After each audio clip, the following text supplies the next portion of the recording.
Sup, guys? Seth and Colby Show. What's going on? Also known as Captain America, and who do you want to be? I don't really want to be Captain America, but I chose him. Banner. No. Thor. Too late, your Banner. No! You picked him. We're both characters we don't want to be. Today, audio listeners, we are going to be covering Avengers Infinity War. The entire thing. The whole... So if you haven't seen it, you may want to pause it and go back. Big old spoiler warning. The biggest of all biggest. Giant, massive warning. Yeah. But we're going to discuss it in detail. Total spoilers. Me and Colby both saw it last night. So we're going to talk about that. Talk about that. Right after the intro here. Yeah, here we go. Here we go, dude. Here we go. Welcome to the Seth and Colby Show. I will massacre you! Founded 10 years ago by two best friends. Did we just become best friends? Yep! The Seth and Colby Show took the internet by storm with their opinions on the hot topics of the day. We didn't have time to work out the minutia of the plan.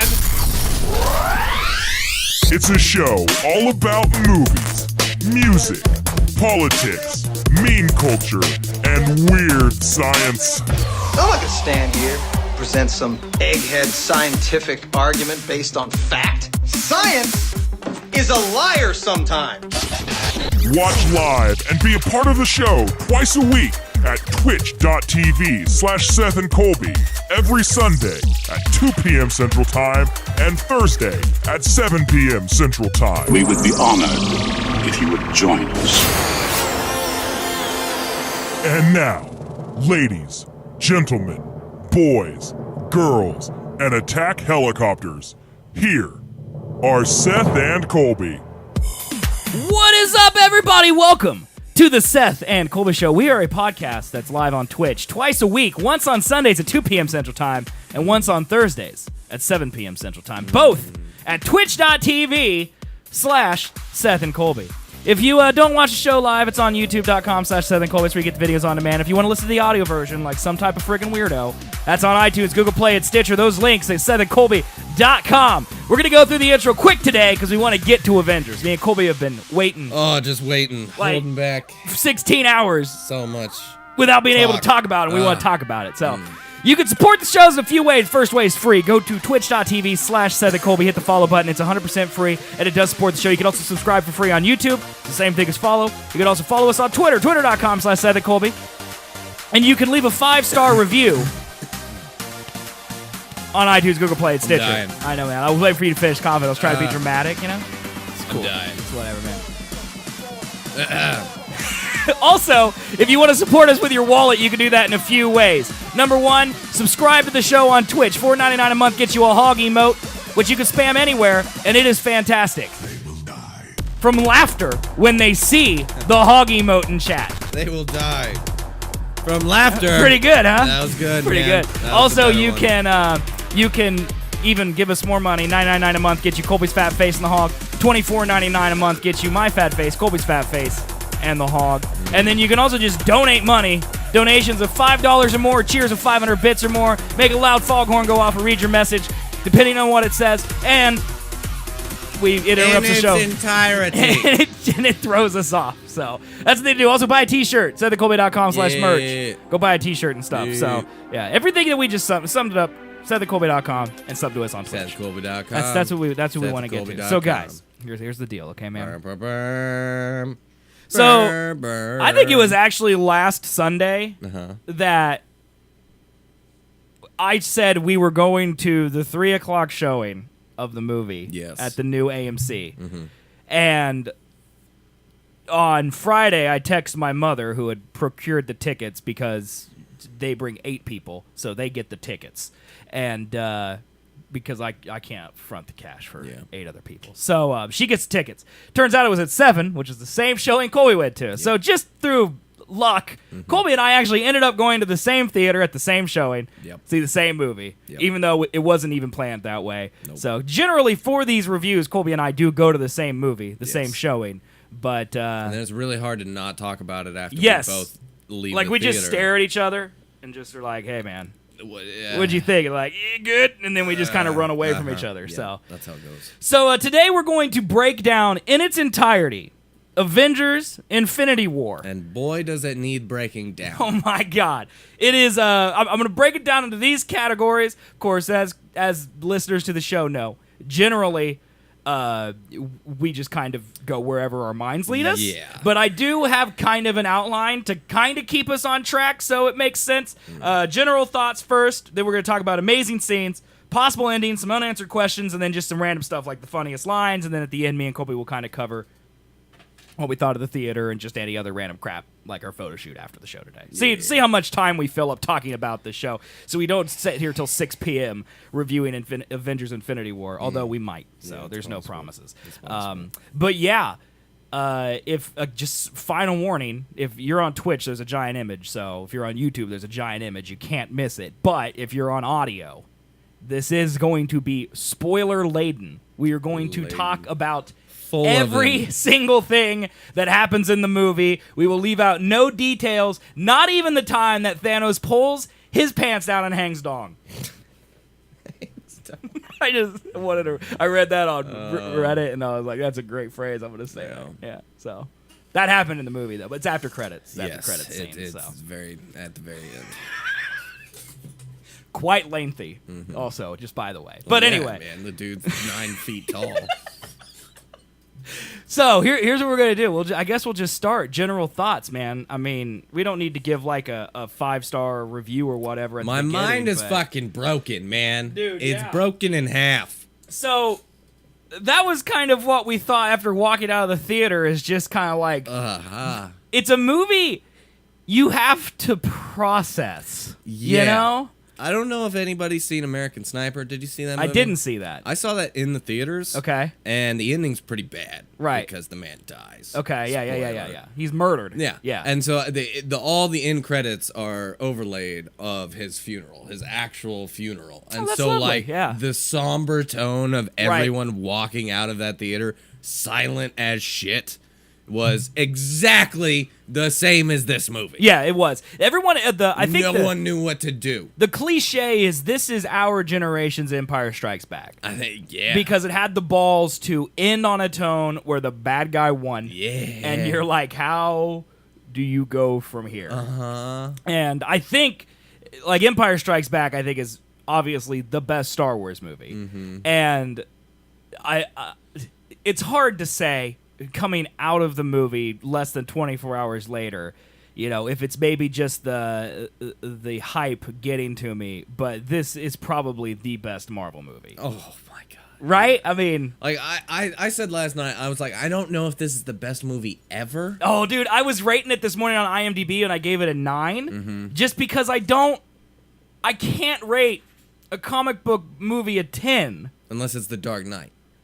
That's what I can and like, but I feel The Dark Knight may be standalone a better movie. Yeah, but with all the accumulation but of with everything this movie did, hasn't been done before. Yeah, no, in no medium. No way. And they did it flawlessly. Yeah. So here, I wrote notes. So I really had no complaints. The only complaints I brought up that I could remember were there was a couple CGI moments where I was like, yeah. See, my first point is, it's so dense. It requires multiple viewings. Yeah. And the movie felt it felt short to me. It was the fastest 3 hours of my life. I mean, the beginning for me was a little bit slow. Okay. Like, you said that after the movie. Once what happened? Titan. Once I got on Titan, right? Everything from there on just fucked my mind. Yeah. Right. But and I don't know. I was having a tough time because they come into it with the death of Loki. Yes, which was brutal. Yeah. And brutal death. Well, you knew he was going. Fucking Idris Elba didn't like being that character, so that was one way to get him. No, he said he didn't like it. He had a real tough time. And I don't like Idris Elba anymore. Yeah, I know. I agree. Get out of here, Idris. I think they had trouble bringing him back for Ragnarok, but well, he was barely in that. Yeah. Yeah. Okay, that makes sense. So I saw that. I could definitely see that. I'm like, yep, he's dead. Yeah. And then, like I said, I told you a week ago, before the spoiler, right. You know, the what'd you say? Like the review, the embargo, right? They had an interview on BBC One with Tom Hiddleston and being like, "How was the life of playing Loki?" And I'm like, they summed it up, yeah. What the fuck? Well, I called it. I mean, I can't take credit because I stole it from the internet, but I called it on this show months ago. Yeah. That the movie would start with Thanos killing Loki and punching the Hulk so hard he turns back into Bruce Banner, and that's literally what happened. Yep. Because that's the only way to set up, like, especially after Thor's standalone movie where he goes full OP and he becomes the strongest Avenger. Yeah. Which is a running joke throughout that movie. Right. That you had to see Thanos take them in order for there to be that threat. How is anyone else going to beat him? And I think that was a great thing they did. Yeah, that they started it. They started and ended it on like the darkest tones of the movie. Honestly. Yeah. You know, and I think that might be for you why the parts after it. Yeah, they try to be funnier be and so a little lighter. But the people, I told you this after the movie. I'm like, the people at the beginning had no idea what was going on. Yeah, like it didn't. I think what I phrased to you was it wasn't, the movie wasn't serious until it was. Yeah, you know, they tried to psych you out with it being real serious at the beginning and then a little lighter and then a little serious and then a little lighter until it got as serious as it did. You kind of, I think you were they had to establish Thanos as a threat, and then I think you were supposed to forget that and then put yourself in the mind of like Tony, you know, who's thinking about having kids with Pepper, and then all of a sudden, no, it's the end of the world, and it's just supposed to be like a snap. It's just supposed to be like a quick change of his worldview, just all of a sudden. And I think because like when he's fighting the Ebony Maw, you know, like he's just treating him like, oh, another alien, another spaceship. It's a 1v1. Sure, guy's got powers, big deal. We can kick his butt, you know, and until he can't, and then it becomes serious, you know, and now all of a sudden he's in space, and now he's on another planet, and it just gets out of control really fast. So he handled that pretty well, though. No, I agree. Yeah, I agree. mean, he went through a wormhole into space, so I feel like I kind of like planet's not that big a deal. I think he just kind of rolls with it now. Yeah, like when one of my favorite parts in the beginning is when Spider-Man goes, "What's going on, Mr. Stark?" and he is like, "Crazy alien wants to steal a necklace from a wizard." You know, crazy alien from space wants to steal a necklace from a wizard, and he's just like, okay, this is what's happening now. We got to solve this problem. You know, I do like well, to me, this movie felt the most like comic book movie. Agreed. I would agree. Like some crazy shit happened. You got a planet that was thrown at another. Yeah, he threw a moon at him. Yeah, like that was another great line. If you throw another moon at me, I'm gonna lose it. Yeah. I gotta go back and rewatch it now that I know. Like, I get that. It's just hard. I don't want to know the spoilers until I see it for the first time, but then I have to pay for it twice to see it. Agreed. I want to see it. Agreed. When I know everything's you gotta coming. like. Well, that's the first point. It's so dense. Like you have to see this movie multiple times. I didn't feel that way. Like I wanted to see Avengers 1 multiple times. I wanted to see Ultron multiple times. I want to see Ragnarok multiple times. But I didn't feel like right after I watched it, I needed to sit back down and watch it again like to literally fully just after, fully intake what had, because you're just There's just so much. It's just happening. And There's just so much. You can't stop the ride. It's like you're on the roller coaster and you can't remember how many loops you went through. So it's like you got to stare at the roller coaster when you get off and like, you know, it's like that type of thing. Yeah, agreed. This movie, I feel, more than any movie since, deserves the Peter Jackson Extended Director's Edition. Oh my God, yes. That's 9 hours long when it's finished. Yeah. And I would sit through it once a year just like I do Lord of the Rings. So I want that. God, that'd be great. Because, I mean, there's parts like Xandar getting destroyed. You know, the Earth part is, for the most part, is pretty not there. There's not a lot happening on Earth. You know, honestly, it's the New York scene. There's a small scene in Scotland and then Wakanda at the end. Yeah. But most of the action happens in Wakanda. All of the setup, I would love to see more setup. More of General Ross talking to Rhodey. You know, more of Black Widow and the Hulk having a conversation. They didn't have that part, did You're they? right. It's just there's a lot of stuff but they kind of showed it so you knew what happened. Like Bruce Banner talking to Rhodey, and he's like, "There's an Ant-Man and a Spider-Man." Like you could tell people were trying to fill him in, but they don't have time to do all of it. So I would love an extended version of it for us nerds who want to see all of that stuff. Dude, that'd be crazy. My second thing was the CG was super good. Yeah. So like you said that there was some parts that weren't. There was like 3 out of the entire movie. I think at the beginning it's almost like you see him and you go, they aren't real. And I think that's a little weird. But then I think that the testament is, like, I hit this when they were on getting the Soul Stone. And Gamora and Thanos are the only people on screen. And Gamora is wearing makeup. Yeah. She's a practical effect. She's green in the movie. And Thanos is 100% computer generated. Yeah.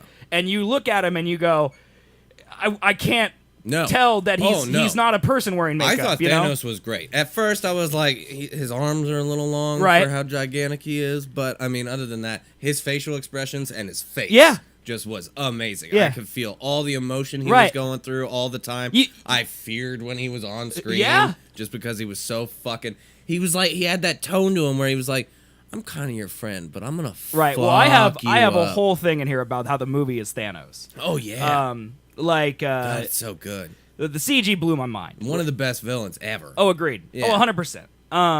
Let's see. Let's just talk about Thanos then. All right. Here's what I wrote. Thanos is the best villain I've seen in a movie in a long time. Yeah. Might be ever. I can't remember, but I feel like there's got to be better ones. Like it reminds me of like what Darth Vader must have been in the 70s, because I wrote he's driven. His conviction is unrelenting. You sympathize with him even though you disagree with absolutely everything he's about. He never really kills anyone without a purpose. There's no senseless violence for him. He's, quote, evil, but not in like an evil way. You know, without the whole killing half the universe thing, he seems like a cool guy. Like, he likes Star-Lord, he likes Tony Stark, he's a real dude. And he retires when the job is done. He has no desire for more power. He has a singular purpose, which in his mind is a good deed, not a bad deed. And so I think he doesn't think he's evil. Yeah. And because of that, with the exception of that one really evil thing he wants to do, which is wipe out half the universe, he doesn't come across as evil. Right. And that made him, like, that's why I kind of compare him to Darth Vader, because they always say there's good in Darth Vader. And so you always look at him like, even though he's choking fools and being a jerk and trying to blow up planets and stuff. They really did that well, I thought. Showed that you could clearly tell that he thought he was doing the right thing. Right. Even though it's completely crazy. Right. But, I mean, if you were to wipe out half of everything, what better way than just to turn into dust? Well, and he said that in the movie too. He's like, it's fair. It doesn't discriminate. Yeah. It just, you cease to exist. You know, there's no pain, and it's fair. It doesn't discriminate rich or poor, or race or it's crazy. Jesus. And I think that they threw that Gamora Thanos scene in the middle of the movie, because that made him relatable. Like, watching that scene again, like thinking about how Gamora goes from jubilation that Thanos can't get the Soul Stone because he doesn't love anything, and then the shock that he loves something, then realizing that something is her, and then the horror when she comes to the realization that means she has to die, like, and that means that Thanos is actually super committed, and then you see his internal struggle. Like, I think he says something like, I have to do this. Yeah. It's like, I can't not do this myself again. You know, I have to go through with this myself and do it me. Far, yeah. Right. And like, you kind of sympathize with him, but at the same time you don't, because you know it's one step closer to this being just the Colby Show, man. Yeah. It's just so good. It's nuts. Yeah, I loved Thanos. Right. He was so bad.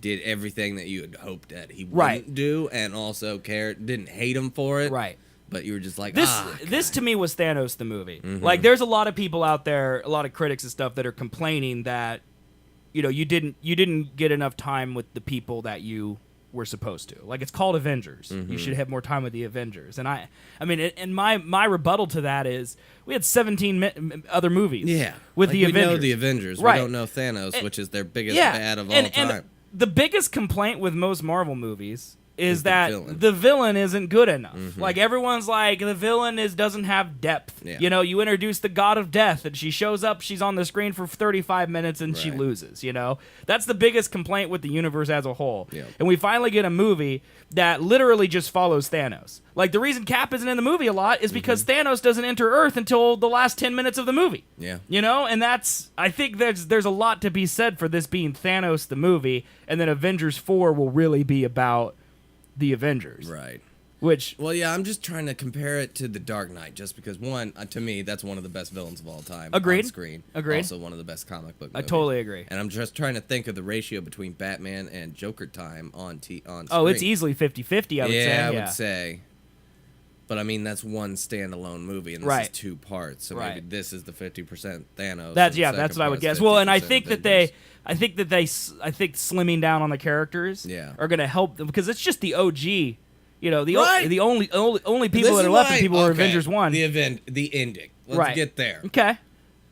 Have all the new people die. Except Rhodey. So at the Age of Ultron, you know, he says Avengers Assemble, and he shows all the new people. All of them are dead minus Rhodey. Yeah. And then Black Panther's gone, Spider-Man's gone. Yeah. That Spider-Man death scene, though. Dude, Tom Holland can act, man. Yeah, man. That was it's unbelievable. Brutal. I mean, when he sold most people on Spider-Man is when he's crushed underneath the building.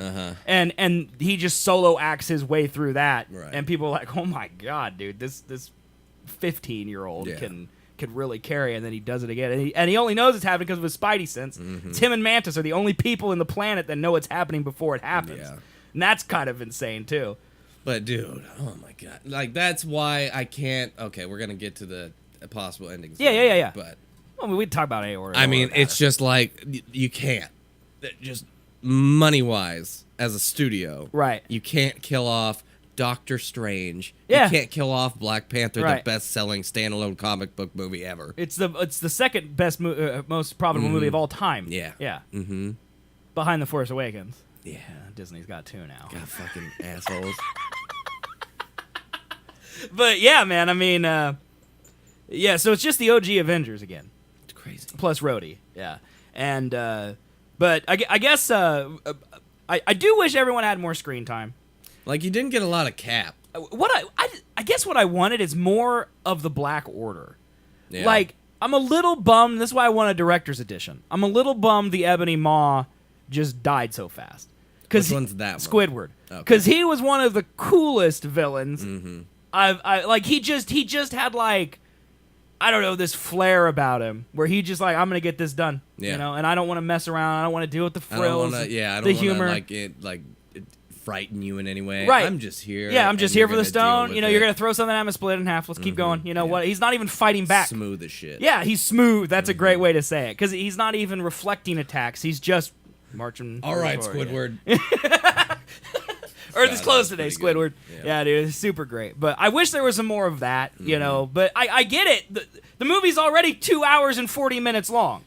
Was that long? I think it's the running time. I think it's officially 2 hours and 37 minutes. It needs to be 5 hours, man. I know, but like I get it. Most people don't want a movie that long. I understand it. But like, it's already long. To be that. Right. Well, so 2 parts. I hope that there's more on the cutting room floor than they can make into an extended edition. But well, yeah, there's the scene between Nat, Bruce, and I think it's Rhodey on the building, on the top of the building. The camera's above him, and it goes up, and they're like looking up. I don't think that was in the movie. Well, that's actually my fourth point on this thing. It's like, I can't believe how much the trailer lied to us. Yeah. There was no Hulk in the entire movie. No Hulk. At all. That's a good point. They show him running in Wakanda. He's not even in the movie. In fact, the big point of the movie is that the Hulk refuses to come out. That's true. They also photoshopped out Thanos' stones. So he only had 2 stones. No matter where you saw him in the trailer, he only had 2 stones. Motherfuckers. There's lines like balancing the world is not something I enjoy, but this puts a smile on my face. Not even in the movie. Yep. Because that's actually out of character for Thanos in the movie. Like, if he had smiled at any point in this, besides the end when he was done, you would be like, all right, he does enjoy it. Okay, so that was a smile at the end there? Yeah. Okay. But I think that's a mission accomplished smile and not a just... I just murdered everybody. No, he completed. He's just like, God, I'm glad it's over, you know, because he talks about it in movies like, today I lost a lot. Like, he lost Gamora, he lost, I'm guessing, his best friend, the Ebony Maw, you know, his bro, you know, and so he in his eyes, he suffered just as much as the people who are left on Earth with half their friends gone. You know, to him, his personal life is in shambles, and now he just gets to retire on his farm, and you know. So Doctor Strange is a big mistake. You think so? No. No, I don't. Okay, so one, he can see the future with that time stone. 14, what was it? 14 was it 4 or 14? or I think it was something. 4 million. I think it was 14 million. 14 million, outcomes. whatever, and only one they won. Of them they could do. So you're saying there's a chance. That's pretty crazy. Yep. 2, that line right before he fades into dust was, this was the only way. The only way, yeah. Yeah, what the fuck does that mean? Well, he also says at one point, we're in the end game now. Yeah. Which is, first of all, I'm calling it right now, Avengers Endgame. Give me the name of the next movie. Oh, you think I'm so? I'm calling it. Also, I think that's a callback to Ultron, because when he's talking about building Ultron, Tony Stark, he goes, we worry about all this stuff up here. We need to be thinking about up there. That's the end game. Yeah. And I think Doctor Strange knows and he also spares Tony's life, which I think, like, they made a point of saying, if it comes down to you or the kid, right, and the time stone, I will not hesitate to trade you for the time stone. And then they end just of the put movie, too much emphasis on that for it to not be just for be it like, to not mean something. Well, I was lying. Here's the stone. I like you, Tony. You're not gonna die. Right. It's not that. Right. Yeah, Tony definitely plays a role in the next You think movie. Wong's back at the Sanctum? He's like, what? Are you kidding me, Doctor Strange? You fucked up, man. You broke all our rules. We have one rule: don't give Thanos the time stone. What did you do? You gave him the time stone to save your man love. How dare you? But yeah, Britt says he said there's no other way. That's right, and I think that's the point. There's no other way. But I have thoughts about that scene in general. We could talk about it now if you want, or we could talk about the ending. Yeah, whatever you want to talk about. Let's keep going about general thoughts, man. I got to plow through them. Man. I liked how the movie improved on other movies. Yeah. Like, it made the Doctor Strange movie better. It made Thor Ragnarok better. Yeah. It made the other Guardians movies better. Like, where did I write that? Let's see here. Like, Thor, for example. His arc now is improved. Like, you see him in the first Avengers, and he's scared about falling in that giant glass tube out of the sky. You know, he's frightened of it. He thinks he's going to die if he hits the ground really hard. Oh, yeah, right. Like, and now he's literally taking on the full force of a star. Yeah. Yeah, and Thor Ragnarok was the Peter reason. Dinklage. I forgot about him, so and he was a giant. Yeah. That's so fucking great. And I think that made Ragnarok better, because the whole idea of Ragnarok is Thor doesn't need his hammer, he doesn't need his hair, he doesn't need anything he has. He is the god of thunder, and that's the whole idea. And it made... Now that it didn't cheapen it. It made Thor, it kept the continuity, as Thor is still going through this really awful week where he loses his dad, he loses his entire home planet, he loses his sister that he just met, he lost his brother that he thought was dead but turned out not to be dead, but now he's actually dead, he lost his best friend Heimdall, he lost his ship, the Valkyrie, who knows, Meek could be dead, and so could, piss off Ghost. Korg. They could all be dead. I think everyone is dead, yeah. Right, and now, he doesn't know anything about Earth. And, so Asgard's just gone. Right, he's having a really bad time. Because remember, Thor... From Ultron to now, Thor is the only movie, from Civil War. From Civil War until now, Thor is the only movie that takes place farther than 6 months after Civil War. Yeah. Every other movie took place within 6 months of Civil War. There's this year and a half where nothing happens in the Marvel Universe, except for Thor Ragnarok, which happens the day or two before, the week before Infinity War. Like, Spider-Man takes place 6 months after Civil War. Black Panther's the week after. Yeah. We don't know where Ant-Man is specifically, but we know it's before Infinity War. Yeah, Guardians 2 was back. Right, Guardians 2 happens immediately after it's like basically Guardians immediately 1. After Guardians 1. Yeah. So all these people go through 2 years of aging off screen, except for Thor, who did it all in 1 week, and I like that they didn't cheapen that at all. Yeah. Like, he just keeps that growth and continues on it, you know? Like, I'm glad that the comedy aspect of Ragnarok's still there, but now with this added well, that's what I mean. Like, he's still kind feel of the weight of what actually happened. He's handling all the horrible stuff with humor, which is how he coped through Ragnarok as well, you know? And now I love that it literally could be a sequel to Ragnarok if you cut out all the other scenes. Like, if you just had a super cut of Thor until he gets to Wakanda, that could be the end credit scene of Ragnarok if he wanted it to be. Yeah. Like, it felt that good, and it's completely different directing and all that stuff, you know? Dude, like a super edit would be pretty cool. Right, and then you see the Guardian, like the first time the Guardians are introduced, they're just chilling on their ship, you know, Drax is fast asleep, Rocket's flying the ship, Gamora and Star-Lord are singing along to some 80s, 70s song, you know, and it's just like, this is another typical day in Guardians of Life. Like, this is what they've been doing for the last 2 years. To a distress call, man. That's all they've been they're doing. just chilling out there. And I like how I put in here, everyone got fair treatment. No one was more powerful than they should have been. Yeah. No one felt out of place because they couldn't handle where they were. Mm-hmm. Like Doctor Strange didn't feel like he was more OP than he should have been. Right. Like, he gave Thanos a run for his money. Yeah. And Black Widow she never took on Thanos 1v1 because she'd get crushed. Right. And so they handled her well. But it never felt unrealistic. Mm-hmm. Like, it never felt like, we can't let Black Widow go to Thanos because she'll get killed. Yeah. Like, it always felt like she was in the right place naturally. Right. And that makes sense. And just the balancing act of all the powers, all the personalities, and all of that stuff, I felt was perfectly done. Mm-hmm. And outside of the plot and the effects and everything, that is the most impossible thing this movie accomplished. Yeah. Is that these two directors and these two writers, and then Kevin Feige, the overlord of all, somehow worked with the last 10 years of continuity and personality changes and life events in every one of these characters, and blended it into this perfect mix where nothing felt wrong. Yeah. And that shouldn't be possible. No, I watched a comparison video not too long ago about why DC's sucking compared to Marvel. Right. It's because Marvel focuses on the characters, yes, and then you know, the plot points that they want to hit, right, and like scenes and shit like that after the fact of that they maintain true to the character over the course I totally of multiple agree. films. Well, and it's also impossible to me because like on the way, I was talking to my kid because he's like, "You ever been to this theater?" And I said, "No." The last time I went to the AMC, it was still the North Rock, right? And I went after prom with my girlfriend at the time, the mother of Aaron, and we saw The Ring 2. And he's like, "Was it good?"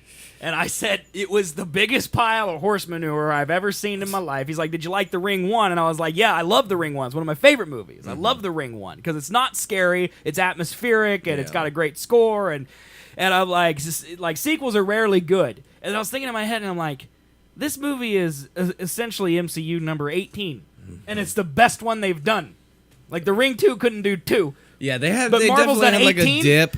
Like right around they like have a couple Thor: The duds, Dark World, right. And like, well, I mean, Winter Soldier was super good. Winter Soldier was probably one of the best. Guardians was super good. Like, there's a couple duds in there. Like, the Incredible Hulk is just all right. I don't think any of them are bad. You know, even the Dark World just was kind of thrown in because they were like, well, we do have a Hulk movie. Right. Well, that's before the MCU became a thing. Yeah. You know, like, they just tried. They just threw Iron Man in at the end. Right. And like Dark World's one of the ones that's just like, all right, it's just okay. You know, a lot of people are like, the first Avenger is just okay. What? You know, like Age of Ultron. No. Okay. It's Captain America First Avenger. Oh, okay. Yeah, the Captain America's first standalone movie is just okay. But like, none of them are bad. Some of them are just all right. Red Skull. Yeah, he just showed up. What? I was expecting that to be Death.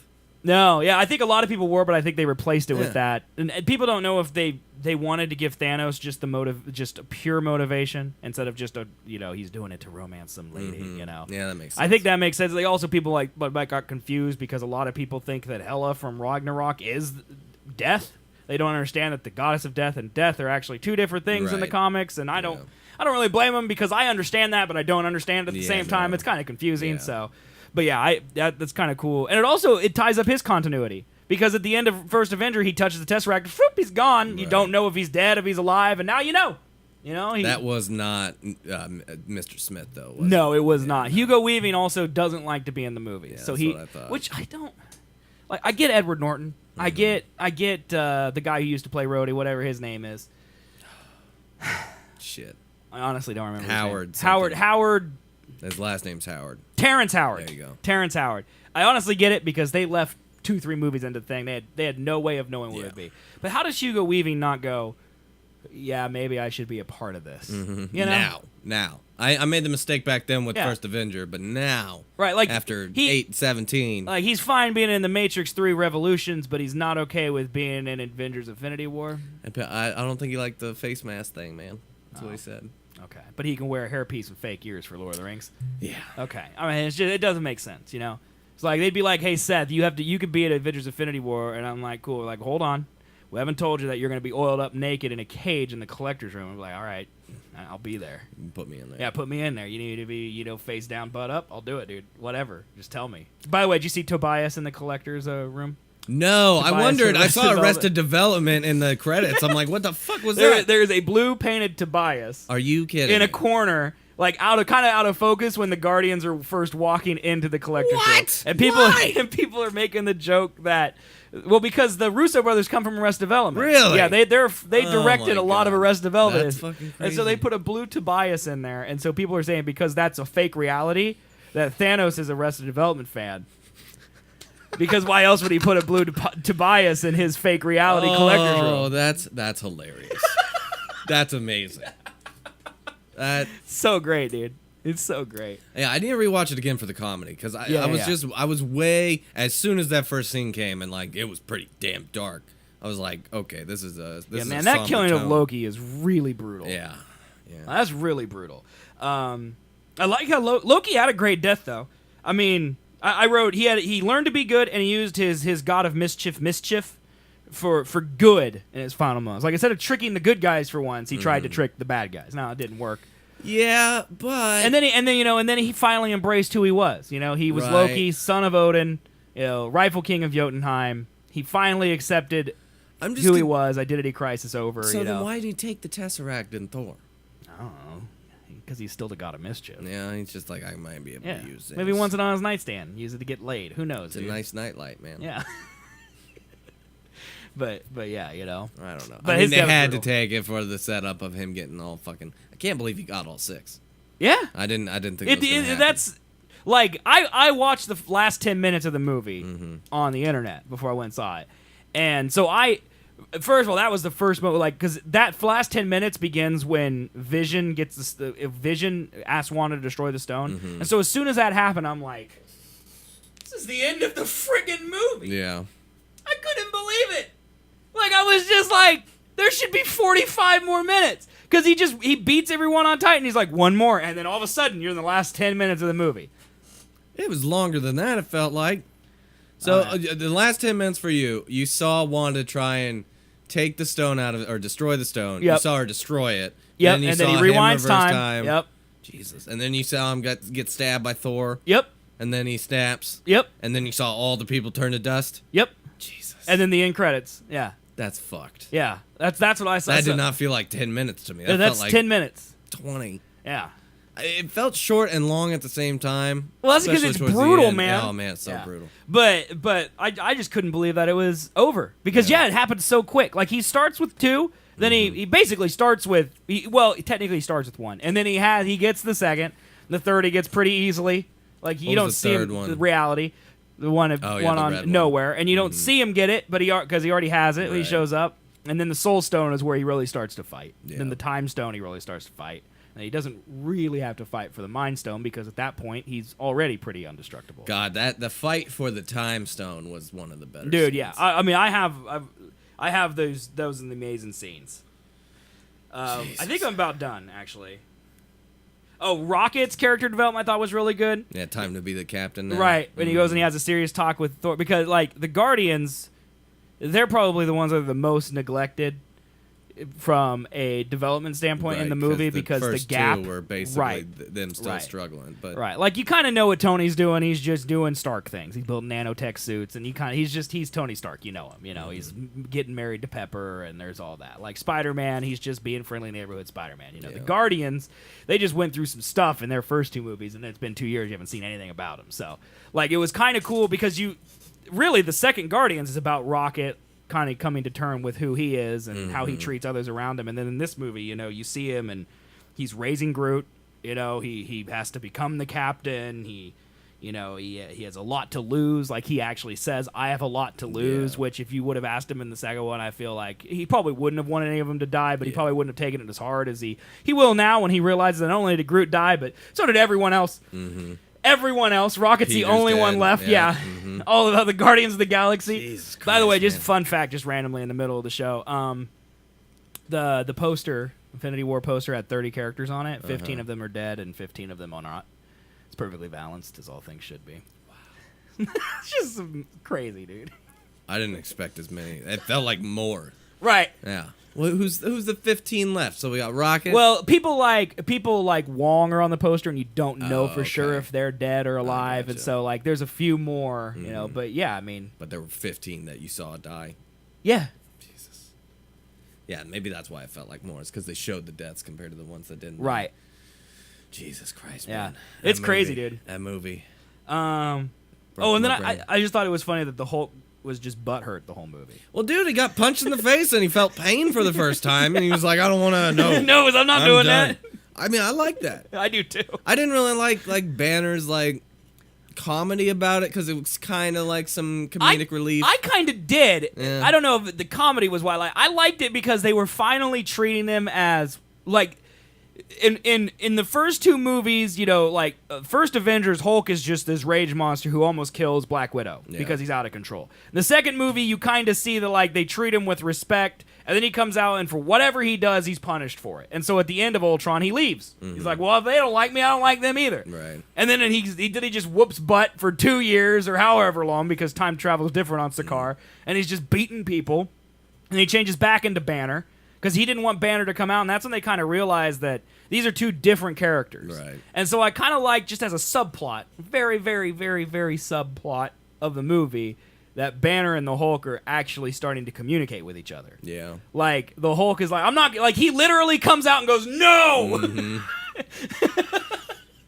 And I like that, because you always kind of put him as the same person, I feel, up till Ragnarok. You always just kind of assumed they were the same person. In this movie, they made it very clear that the Hulk is a person inside of Bruce Banner, and he does not want to come out. It's just not Bruce, like, roided up. Right. Like, it's two right. So I kind of liked it because they made that very clear. Like, they can't ignore that now. And also, it's something they're going to have to resolve in the next Avengers movie, which I think will be, like, it'll be fun to see the characters that didn't show up, like Hulk and Hawkeye, show up, and Ant-Man. what will their and Ant-Man, what would their motivations be for actually now showing up? I assume their families melted away for the latter two, but you know, it's a oh fuck, man, that's even worse. One of those kids is dead. Hawkeye's kids, sure. One of them is dead. Yeah, you know, that's so screwy. Yeah, it's gonna be messed up, but yeah, I think the movie was just brutal. It was brutal and beautiful and hilarious and action-packed, and yeah, that's all I have for general. So let's just talk about amazing scenes, man. Let's start with the Doctor Strange fight. You want to start with that? Which one? The one on Titan. Time Stone fight? Dude. That was another scene they lied about, with Spider-Man floating through the fucking, you know. Oh, really? He had his regular Spidey suit on. He didn't even have the Iron suit on, I don't think. Oh. Well, he might have. He might have had the Iron suit on. But flying, like, it was the end of the first trailer, I think, where he was just flying through debris and shit like that. Okay. But in the actual movie, it was with, like, all his legs the Iron out. Spider thing. Yeah, man, it's sweet. That was pretty cool. He's flying through. Magic kick, magic punch, another magic punch. He's just flying through the floor. That was pretty good. And then Thanos slams down on the ground and yells "insect" at him, and you're just like, "Insect." Oh man, I really hit him to the core there, dude. Yeah, when all like. How many? 6, 7 of them? Yeah. Were like ganged up on him with all their individual powers was pretty sick. Well, and I think that's another great thing about these movies is that how much they acknowledge the movies. Like Captain America is like, we'll beat them together, and they beat them together. Yeah. And then individually, when after Star-Lord loses it, Peter fucks everything up. Right, which is another Marvel staple for people. Just like Tony lost it and tried to kill Bucky at the end of Civil War. You know, and then Thor loses it and tries to kill people at the end of Dark World or whatever. I don't remember Dark World, but you know what I mean. And like, there's a running theme of people being like, this is now personal to me, and I don't care about anyone else, right, or how anyone else feels. This is my deal now. Yeah. I mean, I completely get it. Like, I'd be super pissed, right, as Peter, but I'm staring at a fucking 10-foot motherfucker with Infinity Stones. Well, and I think I'm not gonna punch him.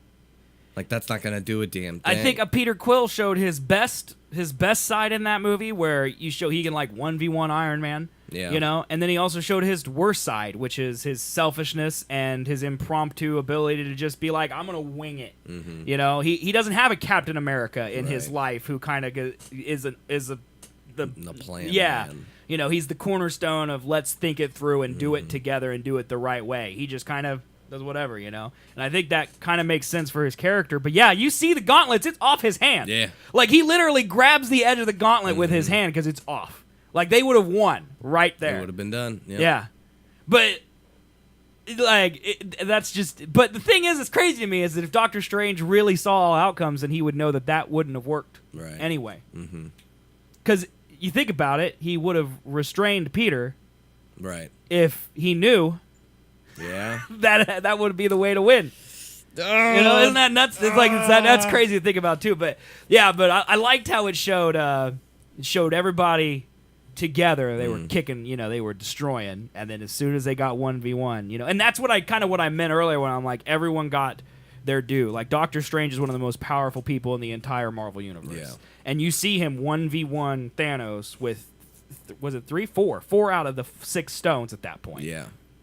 And he does it basically with ribbon and and 100 clones of himself. That was crazy. I mean, that was one of the greatest fights I've ever seen in a movie. So good. And then, like, well, to your fact of let's do it together. Like, also the ending scene where he's trying to get to Wanda and Vision. Like, all of the other Avengers go at him one by one. Yep. And then all of them just boom. Yeah. Yeah, I totally agree, man. But yeah, I mean, they're most of the weaker Avengers too, but... Well, yeah, but still, 5 weak ones is better than 1 weak one. Yeah. You know, could have slowed him down a little bit better or something. It wouldn't matter because he can just turn back time at that point. But yeah, that's a good point. Yeah, I just, like, seeing the multiple Stranges flutter around was nuts. Seeing the mirror dimension just make an appearance. You know, like, Thanos throws this giant death ball at him and he just eats it up in the mirror dimension. And then Thanos breaks the mirror dimension and throws it at Doctor Strange. He turns it into butterflies. Yep. Like, it's so... The magic aspect, like, just crazy. It makes me want Doctor Strange 2 more than any other movie. Reality switches too. Like, once, like, Drax got, like, chopped into chunks. Yeah, that was weird. I thought he was done. Yeah. And then Mantis turned into... like a ribbon or something, yeah. Like, the visual creativity of how... he uses, like, the reality stone or things like that was so well done. Yeah. So well done. Like, turns into bubbles. Yeah. Yeah. There's, like, 3 instances where I was like, this is kind of iffy. Like, at the end, I think originally the Hulk was in the end. You think so? Yeah, because I think that Iron Man banner was thrown in post because he just did not look like he was sitting in that fucking Hulk buster. I'm trying to figure out from Age of Ultron when Tony's in it, like, does he have, like, arms in the chest of the suit? Yeah, I don't really know. Because, like, his shoulders don't go out to here. Right. Well, and they do that when, like, an arm gets ripped off. Right, his arm's not in there, yeah. Right. So I think, I don't know, man. And it was just like, I could clearly tell that the full top of him was just him on a green screen stuck in here. I noticed that at the end, too. Like, his head was, like, kind of cocked at like, one right point. When Captain was like, what happened? Or something like that. That was long literally take. One of the end, And I noticed it there. There was one time Thanos, like... Well, you know, part of that, I've read online, maybe this is what they're talking... They're like, some of the scenes were CGI'd in secret of the very select small team and supervised 100% of the time by Marvel. And so I wonder if, like, scenes like that, maybe that's why they don't look as good. Right. Because they only had 10 artists work on that one scene. Yeah. So only 10 people knew the ending of the movie, you know? I mean, and that would explain it. Like, some bad CGI of an out-of-focus Bruce Banner and a Hulkbuster is I think, a worthy sacrifice if they really, truly believe that that's the only way to keep it secret. Mm-hmm. Dude, you would have had to keep all that shit secret for so long. Could you imagine being... I mean, you know, there's effect... Like, I think the way these effects houses work is, like, every artist gets one thing to do. Yeah. You know? And so someone's job was to make Bucky disappear. And they worked on that for 6 months. Right. Like, how do you not talk about that? Yeah, dude. You know? No, the only way... Like, they had to motion track... Because I'm sure Bucky was in the scene in the movie. Right. So a 2D camera footage. Right. They had to 3D motion track of 3D Bucky to right. all of his movements there towards the end. And then they just had, they had an algorithm or something like that turns him into dust. Maybe. I don't know. Yeah. No, that's how it happens, but the tracking of the 3D person would be what's the hard part. The thing is, like, I don't know if it's all marketing, but they talk all the time about how, like, the ending was a secret and they no one read the full script. Mm-hmm. I don't know how that could be true, man, because every single one of the cast was there at the end of the movie. Yeah. Like, all of them had to know how the movie ended. It's been said that even Tom Holland's like one of the spoiler leaker kind of person. He knew he died. He knew he died. Yeah. He filmed the fucking thing. Right. Like, he may not have known that also Black Panther died. Yeah. And, like, Black Panther may not know that Spider-Man died. Mm-hmm. But they definitely know that people died. Right. Yeah. And so, like, I feel that's a lot of marketing hype to say that, like, the ending was not even known to the people in it. Like, they had to know somewhat. They could assume. They probably didn't read it, sure, but they could assume. Yeah, we watched, me and Chris were watching them on Jimmy Kimmel. Yeah. And it was, like, Benedict Cumberbatch and, like, 4 other people. Mm-hmm. And, like, they go, is it true that no one read the full script? And he goes, I read the full script. And he goes, why didn't anyone else? He's like, well, it was really big, and I come from a place called England where we read the full script no matter what. Even if your part is super small. Burn. It just sounded like, he didn't sound condescending. Yeah. But because he was like, this is just how I was raised in theater to always read the whole script. And it came off as like the other actors are like lazy Americans who didn't. Yeah, they just need their lines, and that's all they need. That's funny. Tom Holland's fucking British. Well, right. It's amazing how the 2 British people in the movie are the best actors in the whole dang movie. Yeah. But I'm unnaturally in love with Benedict Cumberbatch, so. Yeah, when he faded away, just when every person had faded away, every one of their fadeaways was just fucking no. Well, and it's actually crazy because Robert Downey Jr., I think, no one would argue is the best actor in that series. Yeah. Right? Like, first of all, he carried the whole thing on his back before it had legs. Mm-hmm. And he's played the character with enthusiasm for 10 years. Mm-hmm. And you can't really say the thing. I don't feel the same way about, like, Chris Evans doing that. Did one movie, and then the next movie he did. He's in our intro looking like he hates his life. Yeah. Yes. Yeah, exactly. Yeah. And it's telling to me that the only people they put to act up against him are Benedict Cumberbatch and Tom Holland. Yeah.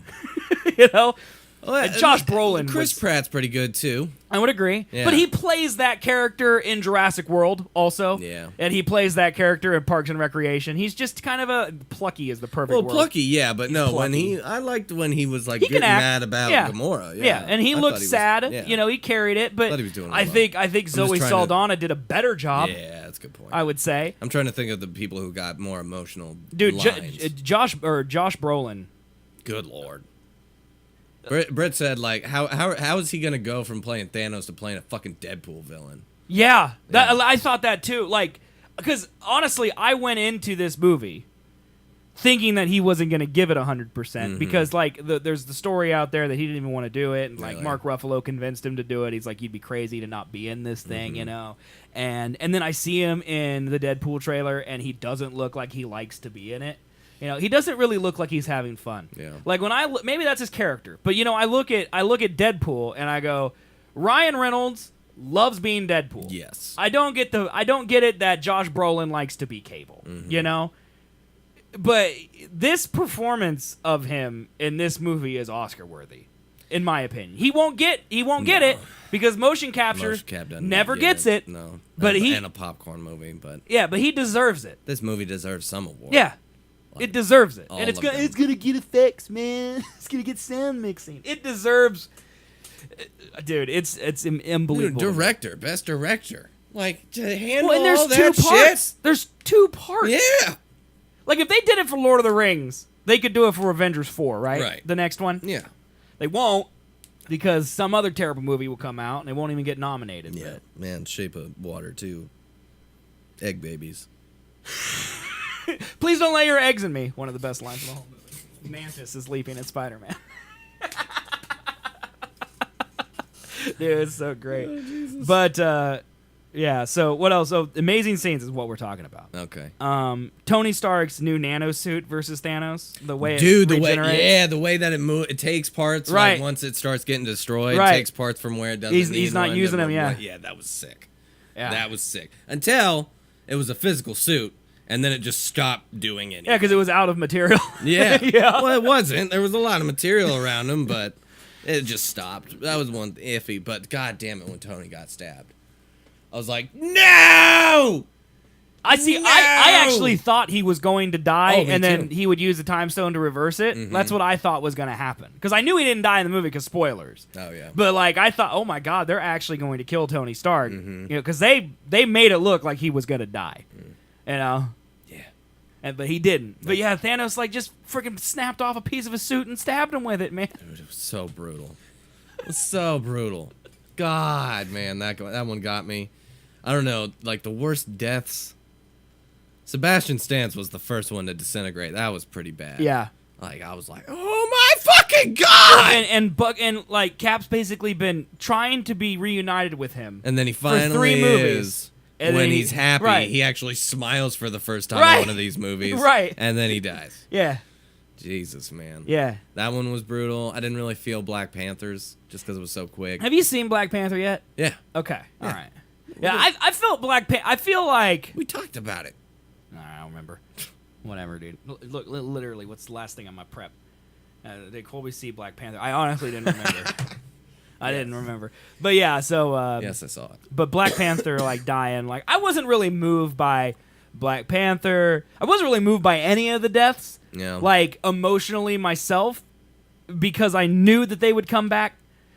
Because, like, Black Panther, it's not officially on the schedule, but he's getting Black Panther 2. Oh, right. Spider-Man 2 is on the schedule. They killed off all the new heroes. Like, all the ones that don't already have a trilogy to them. Yes. They're definitely going to want to make a trilogy to them. Well, Spider-Man's already been announced. Yeah. Guardians of the Galaxy 3's already been announced. I mean, in my head, I'm like, that could be before Infinity War. Yes, well, and that's, like, I think I have that written down here as, like this could all be mind games. Mm-hmm. You know, like, if they put the Hulk in the trailer, but he's not in the movie, there's no saying that they're not going to make Guardians of the Galaxy 3, and then they don't.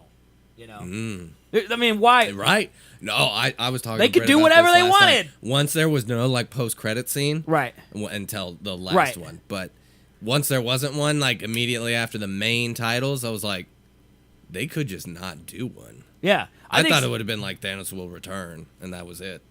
I think Spider-Man will definitely come back. Yeah. I don't think they can get rid of Spider-Man. No. Like, it's just too ballsy for them to do all that work to get Spider-Man in their movies, and then he's just gone. You know, unless they bring in Miles Morales. But I think they'd be insane to get rid of Tom Holland. Right. He's so good. Yeah. Because he's so good. Yeah. And I mean, well, you heard that Venom is supposed to be in the Marvel timeline with Tom Holland Spider-Man. Yeah, that's what they're saying. Yeah. Mm-hmm. I wonder if it's good.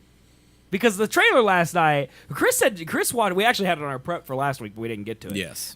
Chris watched it by herself on YouTube, and she said it didn't look great. Yeah, no, I watched it too, and it didn't look. I watched it, and it was a preview last night before the movie, and I'm like, that doesn't look bad. It doesn't look bad. It doesn't look great, right? But it doesn't look bad. Like, there's a moment where he's like flying off a motorcycle, and then he venoms himself back to the motorcycle. I was like, that's a little cheesy. It's a little action movie-ish, but that's my question. But remember, Spider-Man also had one of the worst trailers of all time. Yeah, that's true. Remember that because Sony is terrible at trailers.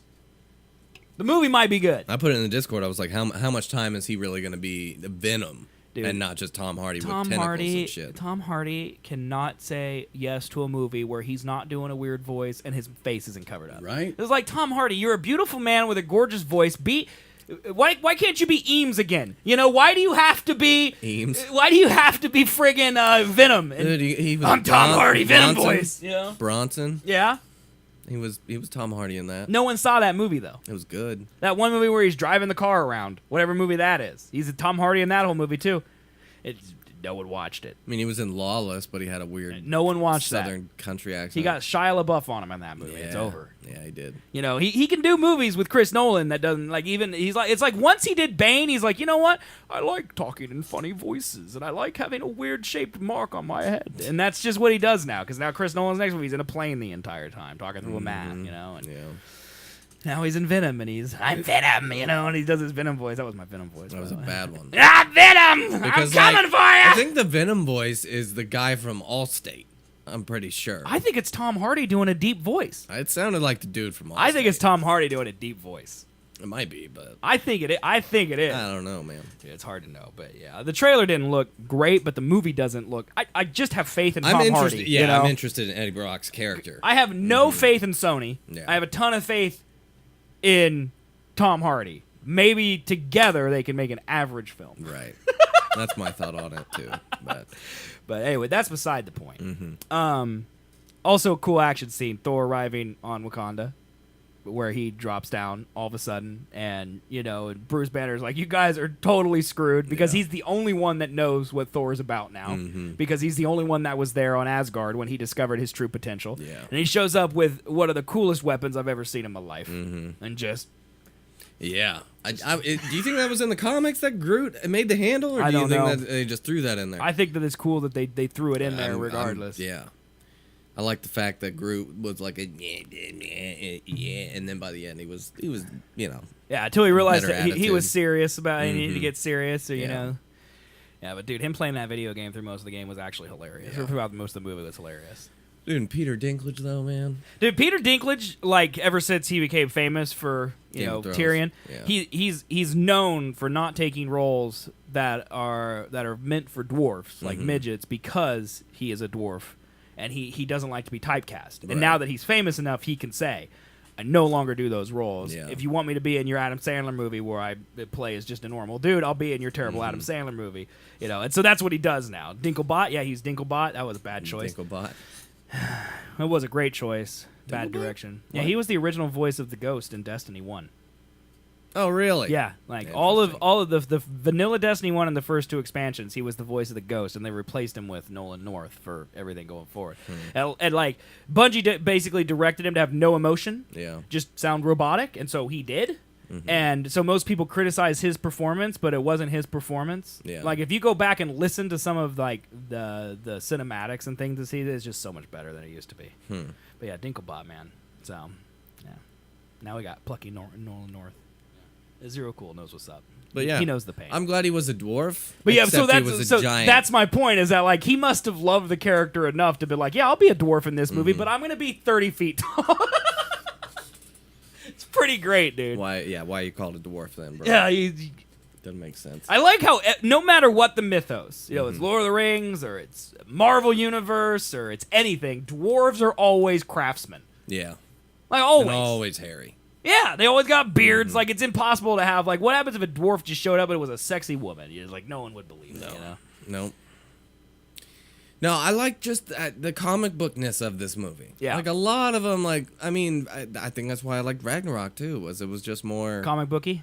Yeah. I don't know, man. I don't read... realistic. Like, the effects still were good. Right. They were based in reality. Right. But well, they're doing the Marvel cosmic universe. It's bleeding more into the reality of, and I think that they had, like, me and you, we're 900 IQ moviegoers. Okay, so we could have handled a weird out there planetary universe type of movie from the start. But my mother would not have understood what was going on. She needed to have 15 movies of normal before we could. Oh, by the way, there's a giant Peter Dinklage. You know, and she could accept that as a fact. There's a star inside of a cage or something that you turn on. Zero Cool says, on a scale of 1 to 10, what do we give the movie? He gives it a 10. I mean, we both talked about how it was a 10, but it feels wrong to give it a perfect score because I don't know. I won't speak for you. I guess to me it's a 10, but it might change. Yeah. Because it's so fresh. Right. Like it needs a little bit of time to stand the test of time. It needs a little time to pass. Like Dark Knight, 10 for me. Yeah, right now, it's my favorite Marvel movie. Yeah. I can't wait to go see it again. It's absolutely my favorite Marvel movie, but I'm waiting. Yeah, I need to wait. I mean, see what else happens. I get the whole thing of you really didn't spend like a whole lot of time with the people individually, and I feel like one, there was just so many people to deal with, to where you couldn't spend that much time with them. And then two, you also had to build Thanos up to be as bad of a motherfucker that he is. My favorite part of any Marvel movie, maybe this speaks to why it's got to be a 10, is for one, most Marvel movies I think get better with multiple watches, not worse. Yeah. So if anything, this movie would get better the more I watch it, not worse. And then number two is my favorite. 3 times.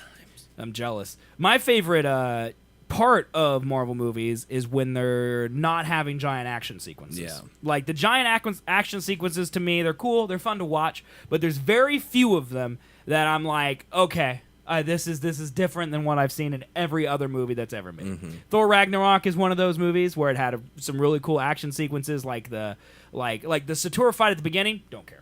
That's a standard run of the mill action sequence. But the end when he's on the bridge and he's flying down with lightning, that's really cool. It's really unique. Yeah. And like another example, like when I watch repeats of like Civil War, I skip the first 15 minutes, don't care at all about the Nigeria fight. Don't care. It's just them running through, they're shooting, they're blowing stuff up. Okay, big deal. Like, it doesn't say, I'm not saying I don't like those scenes. It's just on repeat viewings, I'm going to skip that. That's filler to me. Yeah. I want to get to the part where Tony is talking on stage about his parents, you know? And this movie, I think, might be the first Marvel movie where I wouldn't skip any of it. Yeah. Like, I might skip the beginning every time because it's so brutal. Like, I don't really want to watch Loki die every time. But besides that, the action sequences in this movie are some of the best I've seen because they're not pure action. Like, even the parts, like, in New York at the beginning when they're just fighting the Black Order.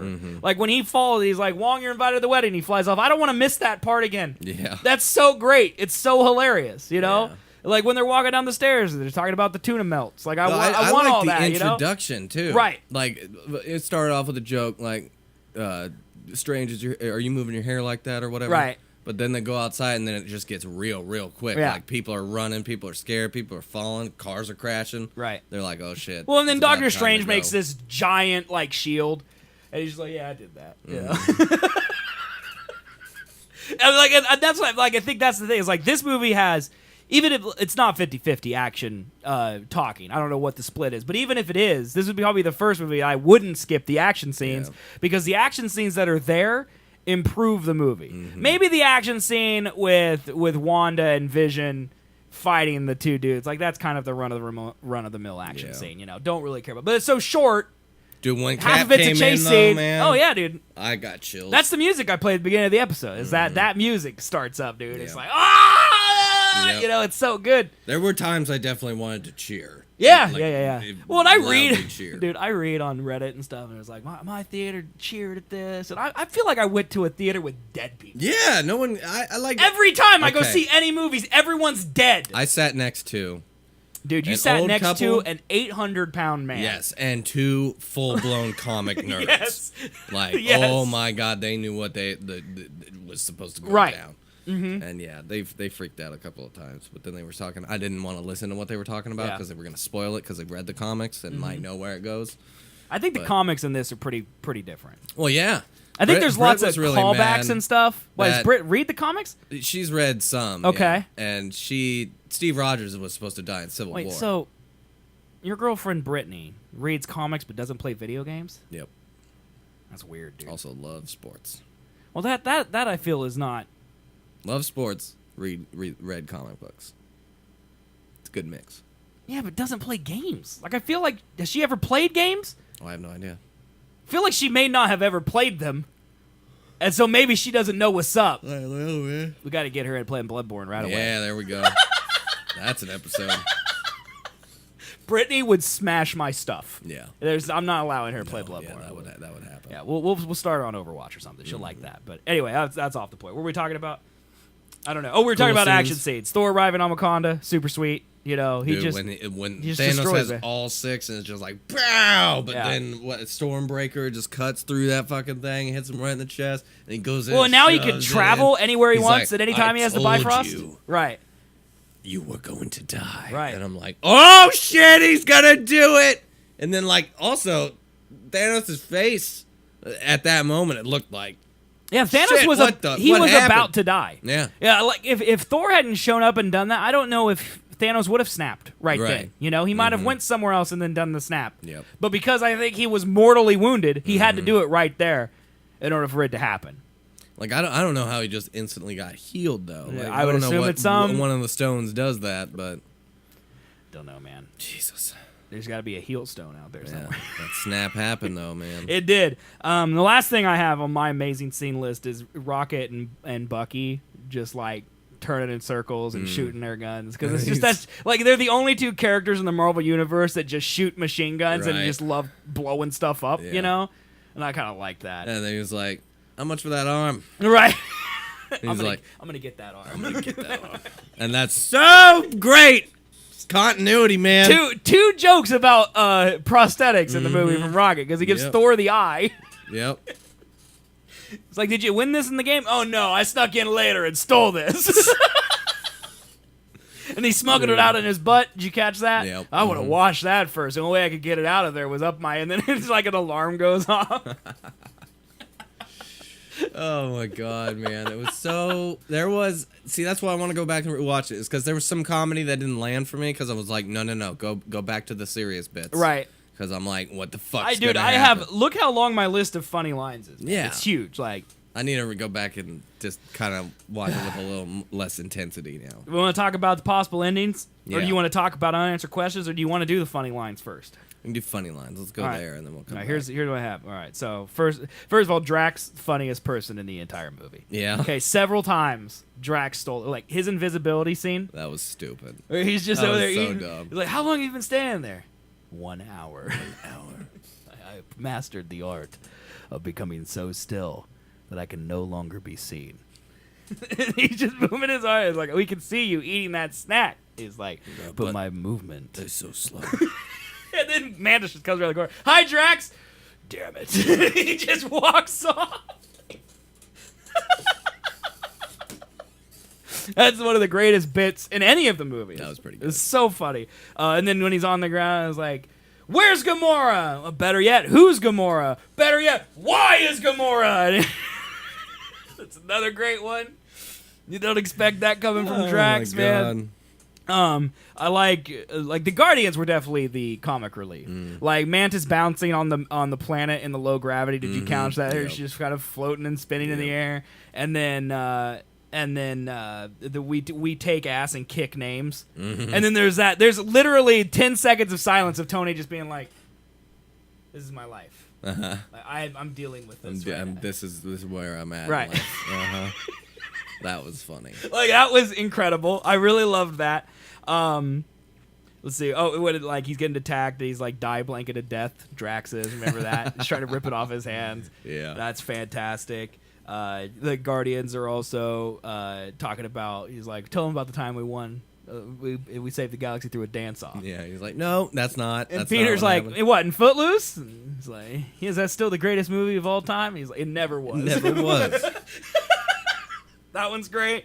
They asked Thor if Kevin Bacon is on the Avengers, and he goes, I don't know. I haven't been there in a while. He could be on the team, you know? Yeah. It's like, because he doesn't know who Kevin Bacon is either. He's not from Earth. And I think that was fantastic. Then I have Rocket one at Bucky's arm. That's why, what master do you serve? Is this where I say Jesus? That was a pretty good one. Please don't lay your eggs in me was a good one we mentioned already. If you throw a moon at me again, I'm gonna lose it. That was a funny line. It's an alien trying to steal a necklace from a wizard. There was a few at the beginning, like the Wong, you're invited to the wedding. Because remember, he chops the guy's arm off with the portal, and then Tony flies up, and he's like, Wong, you're invited to the wedding. That was a good one, because I love Wong. He's one of my favorites. Wong. Let's see, what else? Oh, when Tony Stark calls him Squidward. That was great. That was great. And then when Star-Lord calls Thanos Grimace, because he's a big purple guy. Thought that was good too. So. Oh man. And I really like that. I really hope that Spider-Man. You remember this really old movie becomes a running gag in the series, because in Civil War he goes, you guys remember this really old movie, The Empire Strikes Back? And then this movie's like, you remember that really old movie, Aliens? Yeah. That's like, I hope that becomes a running gag. Kid's seen more movies than me. Dude, he shot the fuck out that. Dude, he did. Good. He did, man. Like, I'm kind of bummed about that, because that was such a cool character, and he's just gone. For all we know, he could be alive out there floating in space. I think he was frozen. Nah, I mean, what? You can dry him off, warm him back up, put a blanket on him, he'll be fine. He's the Ebony Maw, man. That works. But like Thanos, man, when he's like, does this mean the Maw is dead? And I'm like, oh man, they killed his best friend, dude. He's like, failure though. He failed. Well, he didn't really fail. He dropped me in the stone grabs. That's fake. Yeah. Dude, just such too good of a movie. It is too good. But yeah, the funny lines were great. Those were all the lines I have written down. I mean, isn't that enough? like 15 of them. Yeah, and those are the ones you can remember. Yeah. There's more. I'm sure there's more. Just those ones I can remember. Like when Thor is in the ship, they just get him, and then like he's like going up to Gamora and is like they're like rubbing his muscles. Yeah. Well, he's trying to flirt with her, and then Peter just kind of cuts in the middle. Yeah. Like, well, I had to kill my dad, and that was harder than saying. He's also talking in that deep voice the entire time. Yeah, that was fucking great too. Are you lowering your voice? No. You're trying to match this god, the handsome god. Yeah, and I like how Thor calls him Rabbit and Tree the entire time. Yep. How do we know for a fact that Groot's name isn't Tree? Because they say in the movie, you speak Groot, and he's like, yes, it was elective in Asgard. So you speak Groot, confirmed Groot is a species. Right. Does Groot have a name? Like, what if his name's just like Jeff, you know? That's possible. No, has anyone ever asked Groot what his name is? No, because they only hear I am Groot. And so it's like, okay, Groot. I am Steve Rogers. That's another one that it's on the list. Jesus. I am Groot. And I am Steve Rogers. Yeah. Yeah, man, I wanted more Cap. Yeah. Well, the whole movie was basically, because it was about Thanos, it was only about the people around Thanos, with the exception of Thor. Like, Thor was the only person in the movie, really, like, that got a lot of screen time. And I think that's because he was with the Guardians, and then he was on the mission to kill Thanos. And then Iron Man was in the movie a lot because he was with Thanos a lot, and Doctor Strange a lot. And, like, Cap and them, they were just, like, they're basically just, like, damage control is kind of how they held out in the movie. Like, they had no idea what was going on. Like, their only insight into whatever was the Bruce fuck, Banner saying, hey, Thanos is coming, you know, because Iron Man knew the stakes because he's done all the research, and he hadn't talked to Cap in 2 years. By the way, he still hasn't. I thought that was really crazy that they still haven't even acknowledged what happened in Civil War. Like, the people who are separated at the end of Civil War, they're still separated now. That's kind of insane as well, you know? Like, I'm wondering, how does Tony get the fuck off of Titan? Well, I just assumed Nebula arrived in a ship. They'll just fly her ship back. Yeah, she smashed the ship into Thanos. Oh, did she? Yeah. Oh, I didn't catch that. Yeah, the ship comes out of nowhere, smashes into him, and then, or whatever her name is. What is it? Nebula. She just loves flying ships into people, doesn't she? Yeah, she does. Continuity, man. That's what it is. Well, yeah, I don't know how they get off that. That's kind of awkward. Yeah. And Tony's like new fucking whatever I thought he was gonna have like some flying like X behind him. Like I feel like that I've seen that somewhere. Okay. It was there. It was whenever he like had the thing that's popped off his back at the front and just. It was sick. That nano suit. Yeah, dude. Without any Wakanda tech too. No. He just made that. Right. That was everybody's thought was that he went to Wakanda and got there and new stuff, but no, he didn't even go to Wakanda. No. He was on Earth for 10 minutes of that movie. Yeah. Like, the only time he's on Earth is when he's talking to Strange, when he's having that fight, and then he's off the Earth. Spider-Man's on it even less. That's crazy, man. Well, Spider-Man is really the craziest character in the whole movie. That was also a good part. Because, like, oh my god, we're all gonna die! Like, Ned screaming, there's a spaceship! Stan Lee's at the front. It's like, what, you kids never seen a spaceship I liked before? how he was, like, on it, and then he was like, it's getting hard to breathe. And then Tony gives him a suit, and he's like, oh, man, Mr. Stark, this is awesome. And it's like, all right, send him home.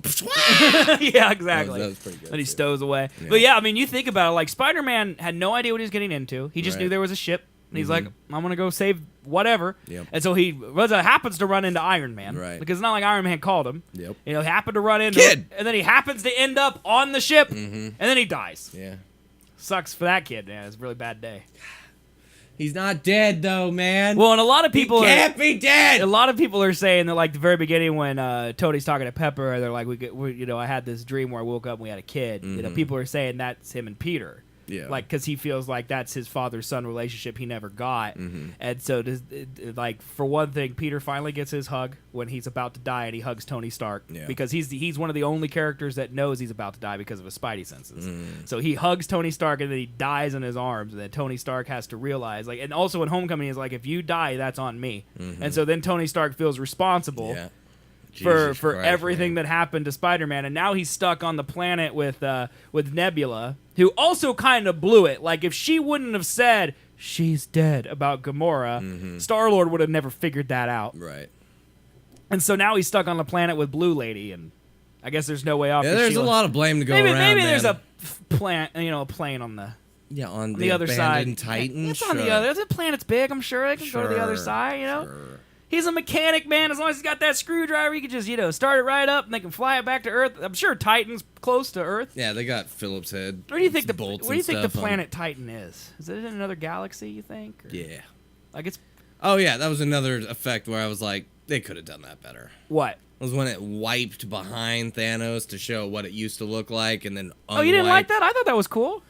It was cool to see it, but here's my goddamn special effects qualm of me. It should have the red should have matched, because how it matched in the first room, the collector's room. Yeah, it went against each wall and did every bit as a little bit, but then it was basically just like a dissolve wipe across the back, and I was like, that's a little lazy, a little cheap. Yeah, well, I mean, they don't make a lot of money off these movies, so they probably had to save some in the budget. Oh yeah, right. Hey, Bad Juju, how you doing, man? Yeah, man. But yeah, I had to save some money.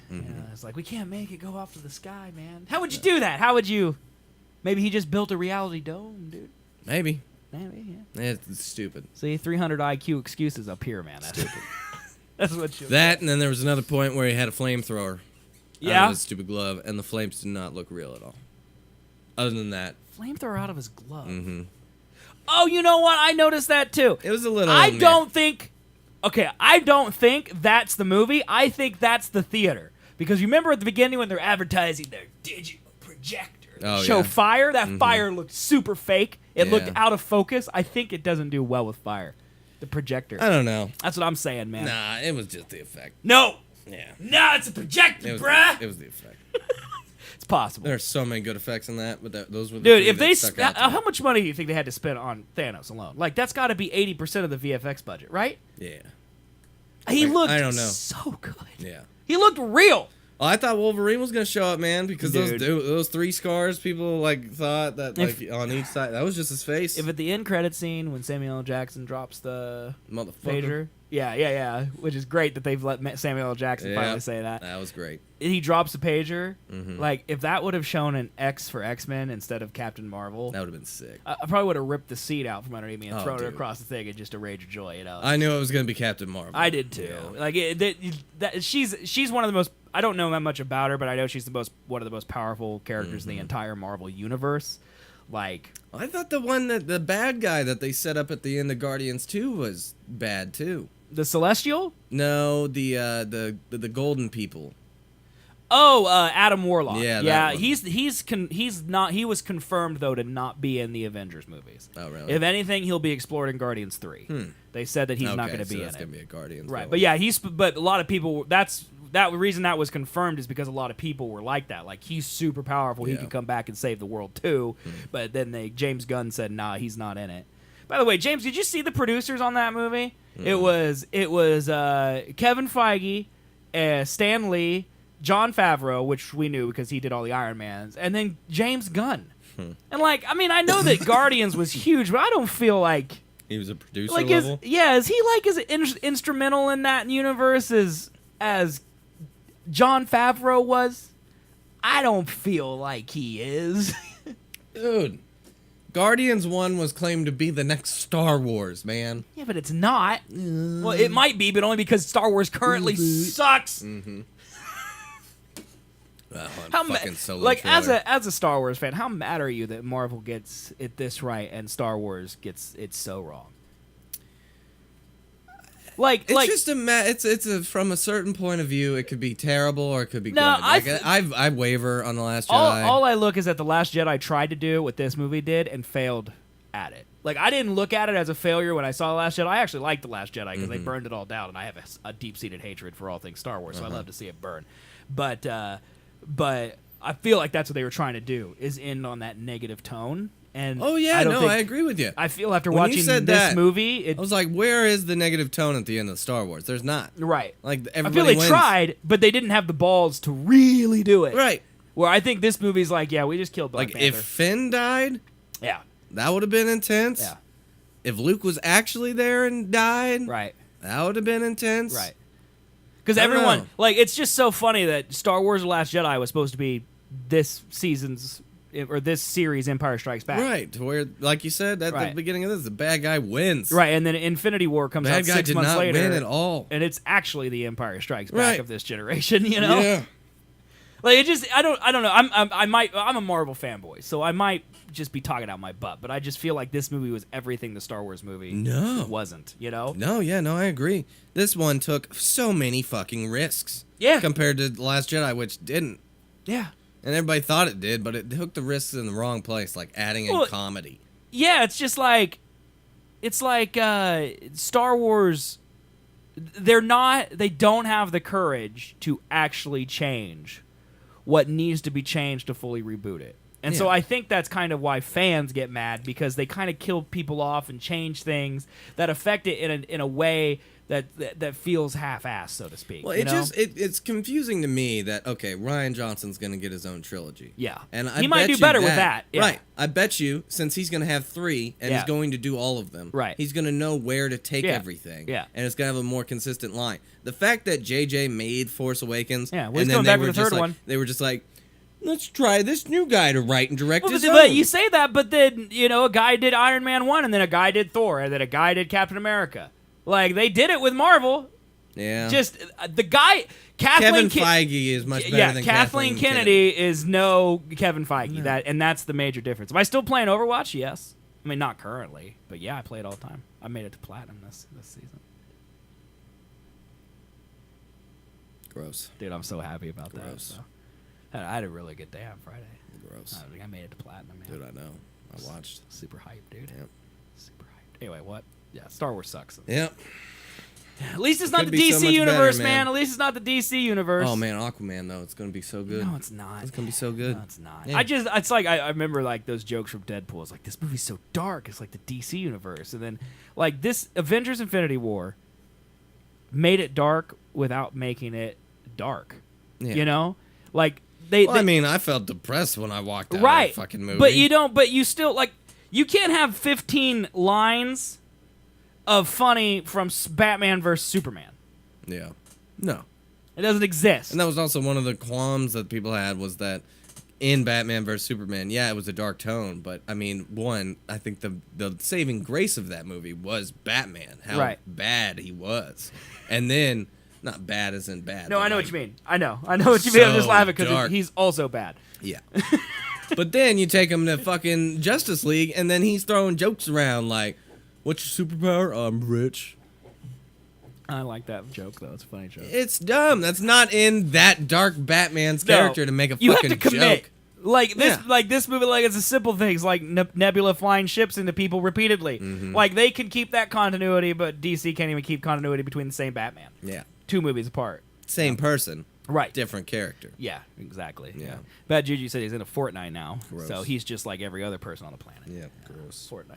Stupid. Yeah, I'm not a big fan of Fortnite. But I remember you telling me you were in a Fortnite like 6 months ago, so bet you're really in a Fortnite now, man. Makes sense. Makes sense. What about playing the placement together next season? No, I definitely don't do placements with people, and I generally don't do competitive with people either. It's bad luck. It's bad luck. It's bad luck for me. Yeah. But, yeah. Definitely not placements. It's really bad luck. Because then people will be like, people tell me, like, if I play with other people, then I can't blame just myself for my score. So, like, if it's really good, my chat will just say, you're only good because you played with this person. Mm-hmm. And if it's really bad, then I have to blame the other person. It's a lose-lose situation for everybody. So, it just doesn't work. Jesus. All right, man. Unanswered questions. Who died off-screen? Aunt May, Happy Hogan, Wong, Shuri. Who died? I don't know, man. Do you think we'll find out? Ant-Man? Ant-Man probably did. Well, his movie's set before, I think, Infinity War. Yeah, what if Wasp dies at the end of the movie, She just melts away, That'd be nuts if it's concurrent with this. When do we see a trailer for Infinity War 2, and then how does it even work? I don't know. Don't know. Yeah, what the fuck can happen? I don't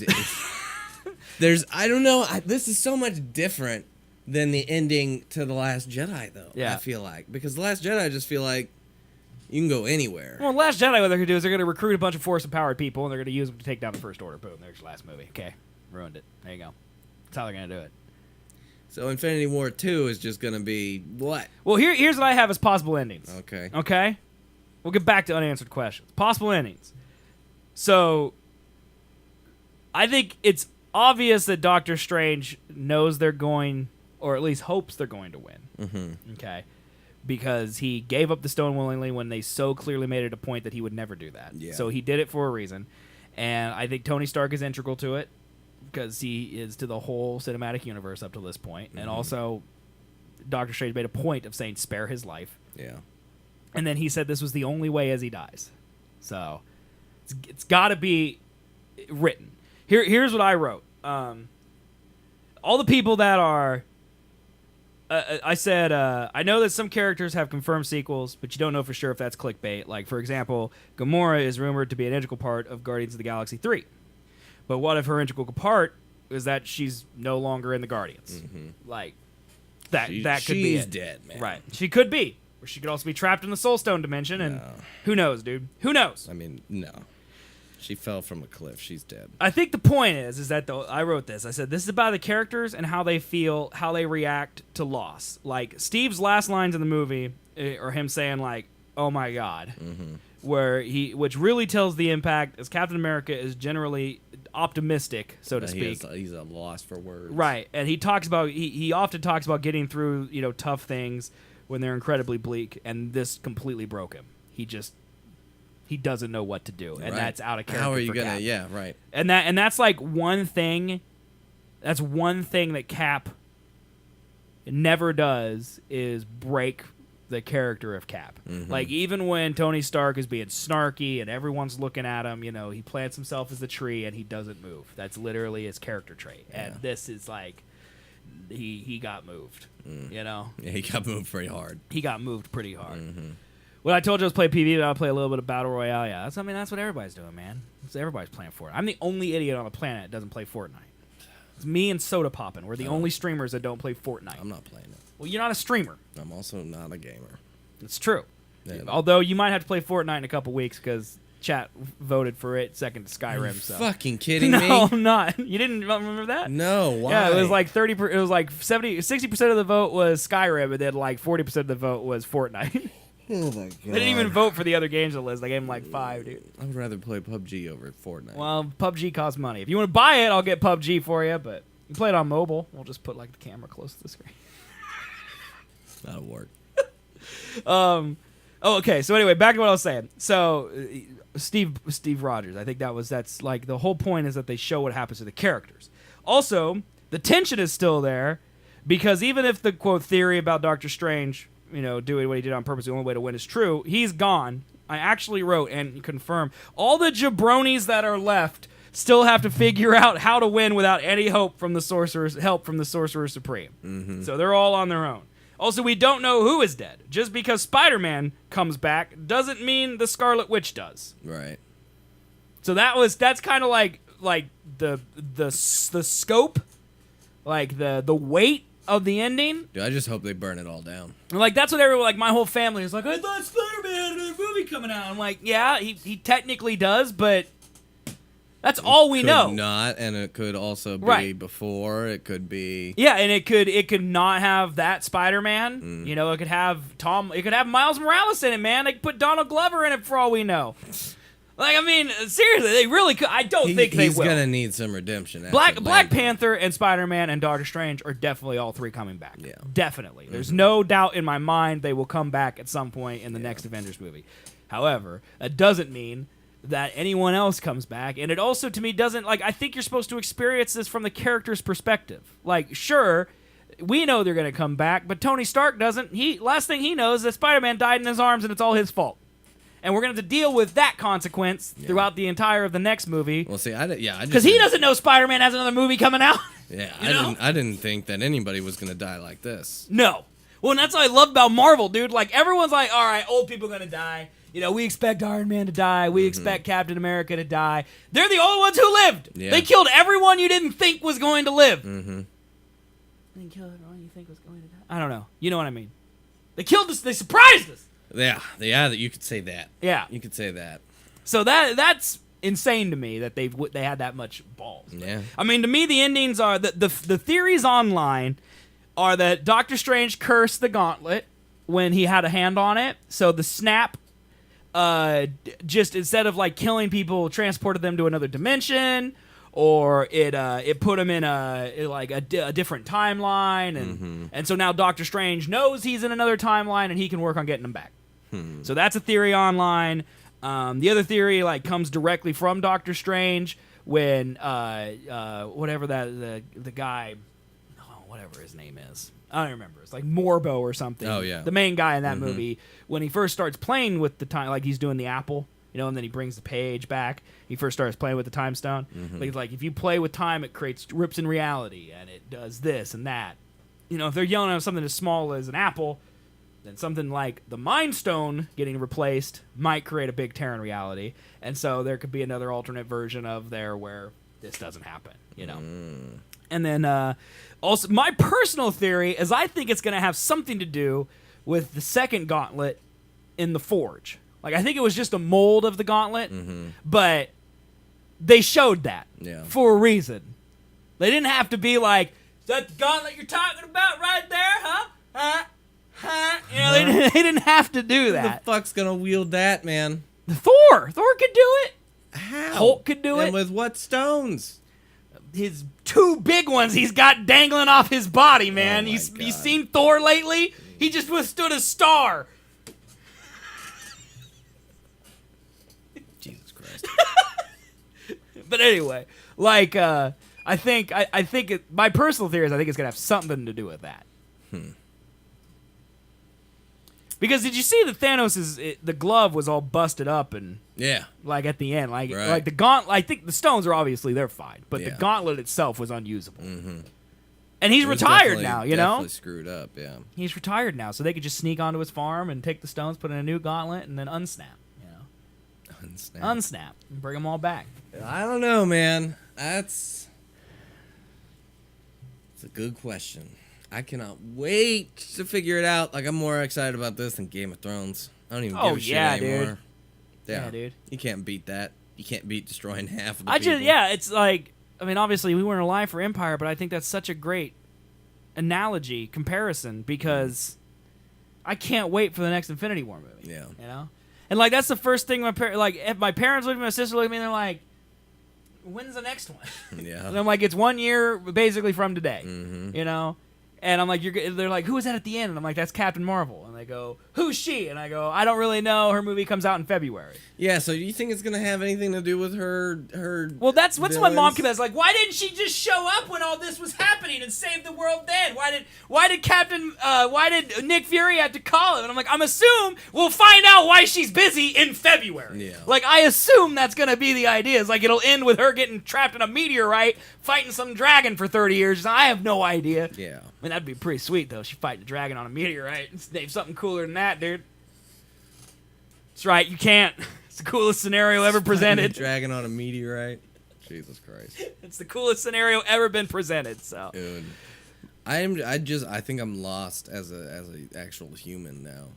Until I see that second one. Well, most people are saying that Ant-Man and the Wasp are going to explore the quantum realm because you kind of got into that in the first Ant-Man. Yeah. And people like that exists out of space and time. So like two stones don't work there. Yeah. And so people are thinking that maybe Ant-Man can do something if they figure out how to work in the quantum realm. They can do that maybe because Wasp is really smart and whatever.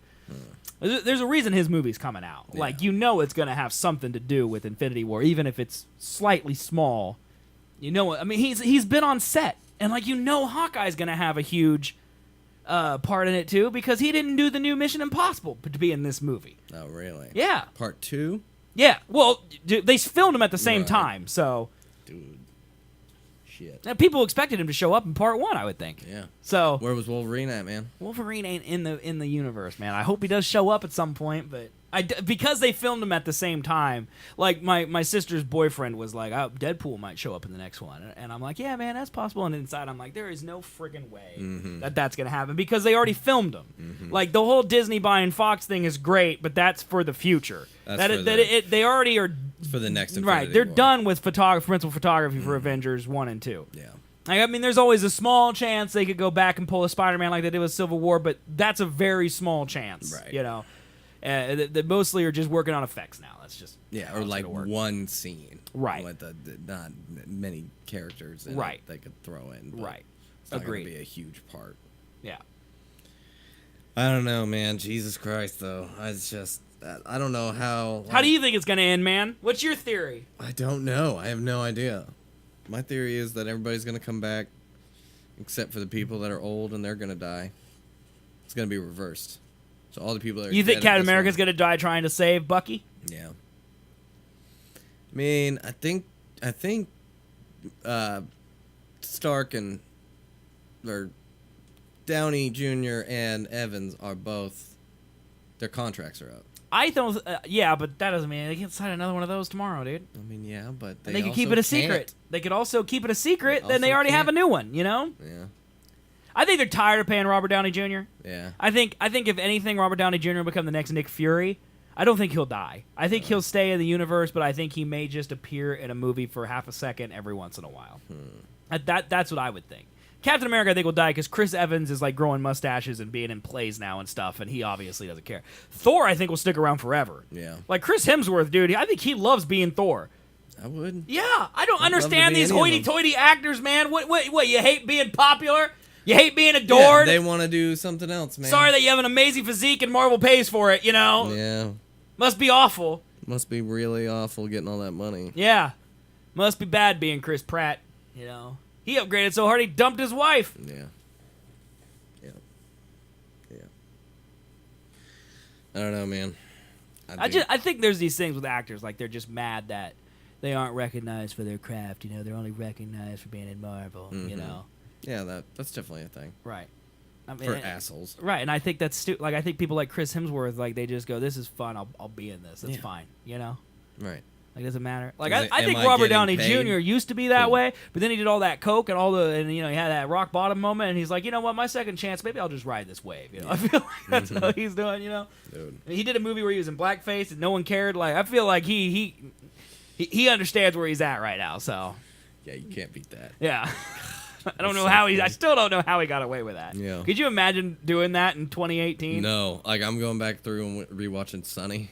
Right. And the D blackface and like Mac and blackface. Yeah, Mac hits on a tranny right. and they're making fun of him for him like that. You couldn't do today. Yeah.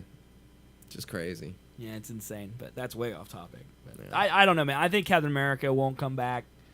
But I don't know. And I think this movie kind of proves that maybe you don't need him. Yeah. You know? Like I'll miss him. I like Captain America's character. I think he's important to how the Avengers work, you know, as a group. Yeah. But well, I think that's also the thing. Like, you can't just replace Chris Evans with Bucky because Bucky has no experience. Right. That's what I think. Yeah. Just because he's in the comics that way. Right. But like they make. But they're showing that Tony Stark is now a leader in his own right. You know, and maybe after this, Star-Lord will step up and be a leader. You know, or how great would be the Rocket just becomes the next Captain America? There you go. That'd be sweet. That would be sweet. He drops the shield. Give him a tiny little shield. Just starts slashing people. Why don't they make him? Why didn't they make Captain America a new shield? Yeah. Like, I get that his current shield is in lockup with the CIA or whatever, but they got... Get this man a shield. They got lots of stuff and around... Shield, I mean, like, arm plates. Yeah, they're not really shields, are they? Yeah, like, no. I kind of wanted to see a shield, you know? Like, they could have... Like, he looked badass. I don't know if, like, they know this, but they're in Wakanda, and there's a lot of vibranium there. There's a lot of it. They could just make him a new shield, like, I would think pretty easily. Pretty simply, yeah. Well, I don't know, man. It takes forever to get an Infinity Stone out of somebody's fucking head. Dude, there was trillions of synapses, and even one mistake could cause a collapse. I don't know. I mean, yeah, we spend a lot of time in Wakanda, but I just didn't feel like... I don't know. They got more time than, like, wherever the fuck Guardians are from. I don't know what I'm saying. The movies broke my brain, man. I don't know what to say. I mean, I think we spent plenty of time in Wakanda. I don't think we spent any time anywhere but a battlefield. Like, I guess we had like a couple scenes in there. Not really the characters from it. And then just all of a sudden. But I don't really care. I don't really need more Wakanda. In the fucking wind, bro. Yeah, he did. Well, I wanted to see him interact more with everyone else. Yeah. Because they were so damn isolated in Black Panther. that I wanted to see. I did think about that. That was the one thing I thought about is like when they're walking out, it's like when you opened up Wakanda, the rest of the world, this wasn't exactly what I had in mind. Mm-hmm. And he's like, what'd you think? He's like, maybe an Olympics or a Starbucks. And I'm thinking 2 years have passed. Yeah. And that was the one time that the timeline kind of broke for me is like, it's been 2 years since he announced that. Mm-hmm. I feel like there would be a Starbucks if they wanted one. Right. You know what I mean? Yeah. So like 2 years is a lot of so time like Wakanda's like we're opening up the new world and then he didn't do anything. Yeah. Like but maybe they'll cover that. Maybe they'll cover that in Black Panther 2. Maybe. That's like the only real complaint I have about that movie is that one little thing about maybe that's it. Maybe that's why I'm thinking because Wakanda didn't seem like it grew. Right. Like Tony felt like he grew, Spider-Man kind of felt like he grew. And part of that might also be that no one expected, the Black Panther movie to be as good as it was, or to catch on as much as it was, and so they didn't put as much Black Panther in it. Yeah. Like if you think about it, like when Shuri was there, and like the bald lady, whatever her name is, like they didn't know when they were filming that they would be beloved characters. Right. Now, they shot that a year and a half ago. That's a good point. So that could have something to do with it. I don't know, man. They could also. Shuri could be dead now, so who knows, man. Do you think she finished copying the data off the Mind Stone? To where you could possibly get a new Vision? Yeah. Maybe. Dude, Vision got wrecked, by the way. Yeah. Like, he died, and it was brought back to life, and then he died again. Uh-huh. It's pretty messed up. Yeah. Yeah. And you think about it, like, if Vision dies... Yeah. From the stone exploding? Yeah, he disappeared. When Wanda did it? Yeah, he exploded with the stone. Oh, right. Yeah. That's right. Mm-hmm. Yeah, I would, I think if Vision dies, I'll miss Jarvis. Yeah. There's no more Jarvis. Hey, man, Paul Bettany's going to be in fucking Han Solo. I saw that, dude. Why is he in Han Solo? He's the bad guy, man. It's going to be great. No, it ain't. It's going to be so good. It's not going to be great. Oh, man, Chewie is going to die. All right, how many, Chewie's gonna die. Yeah. Did you hear that kid in our theater last night when, like, after the movie was over? Because Han Solo at the end of it goes, Chewie! Mm-hmm. And, like, the trailer faded out and you hear the little kid go, Chewie! That was the greatest thing of the whole trailer. Dude. Okay, more unanswered questions for you. All right?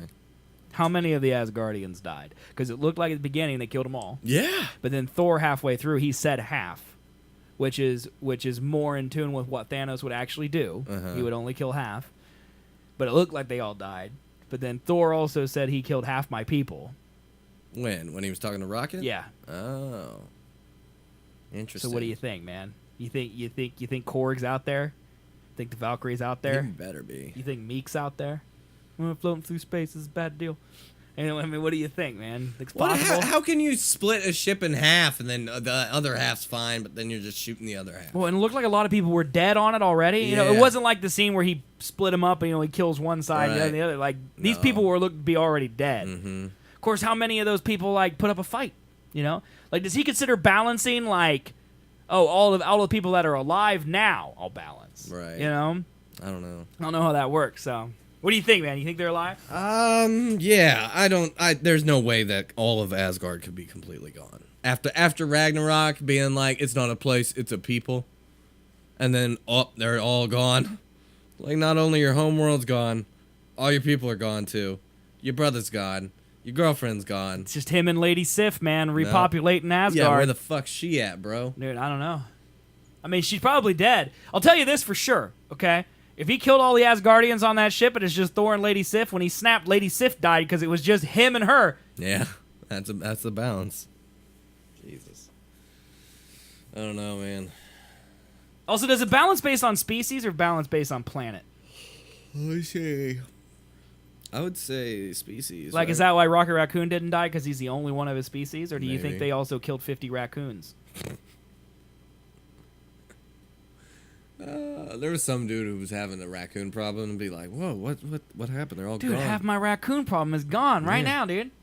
It's awesome. It could help people.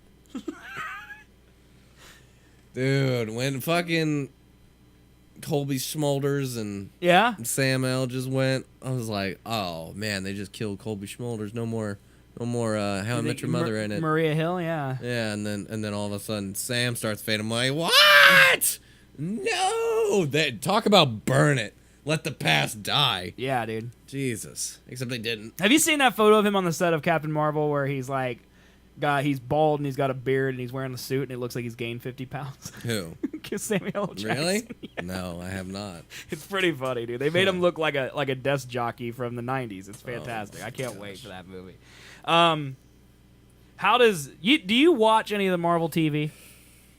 Okay. Because one of my biggest questions, like Chris's first question to me was like, how does Agents of S.H.I.E.L.D. handle this? Yeah. Like on the last episode of Agents of S.H.I.E.L.D., the one that aired the day of release, last Friday, they and just a side mentioned, have you heard about all this weird stuff happening in New York?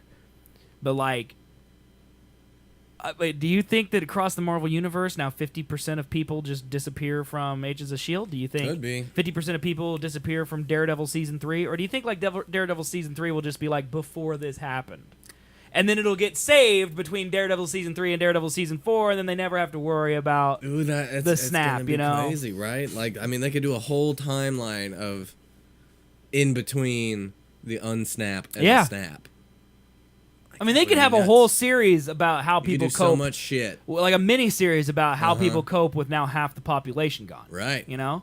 Like, that's what I wanted to see. I want to see that. I want to see how it's going to work after the snap and like the world economy and everything like that. There's going to be several aftermaths, and I wonder how they're going to cover it. Because like, there's the aftermath of the snap. There's the aftermath of the undo the snap. And how they handle everyone being back. It's like, do people remember? Right. Like, how, if I'm sure the Avengers they're going to MIB everything. They're just going to... Just the Statue of Liberty gets refreshed. And I mean, that's going to be hard to do in like a tribe in Africa, though. Right. Yeah. I don't know, man. It's also going to be hard to do on alien planets that we didn't know existed. Yeah. Because he did it to the entire universe, not just Earth. You know? That's a good point. And so it'll affect everything ever made in any piece of Marvel cinematic universe. Yeah, man. Like, this snap is like, it's going to be post-snap and pre-snap when you discuss a new property. That's fucking crazy. Right? Like, that's why I love this movie, is because that stakes just pushed the fucking boundaries. Because even if they reverse every single thing that happened and they still figure out how to beat Thanos, my assumption would be that people still remember it happened. Mm-hmm. Or some people will remember it happened. Right. You know? I don't know, man. I'm excited. Pretty intense, man. Yeah. Okay, now the real question is, why did Nick Fury drive that stupid Infinity at the end of the movie, dude? Why? Like, why? Why can't he get a real car? There's gonna be one in there, man. Why couldn't he get a real man's car? Yeah. Where was his like space age fucking car and Winter Soldier? Yeah, they always drove Lexuses up to this point. Now they drive Infinities.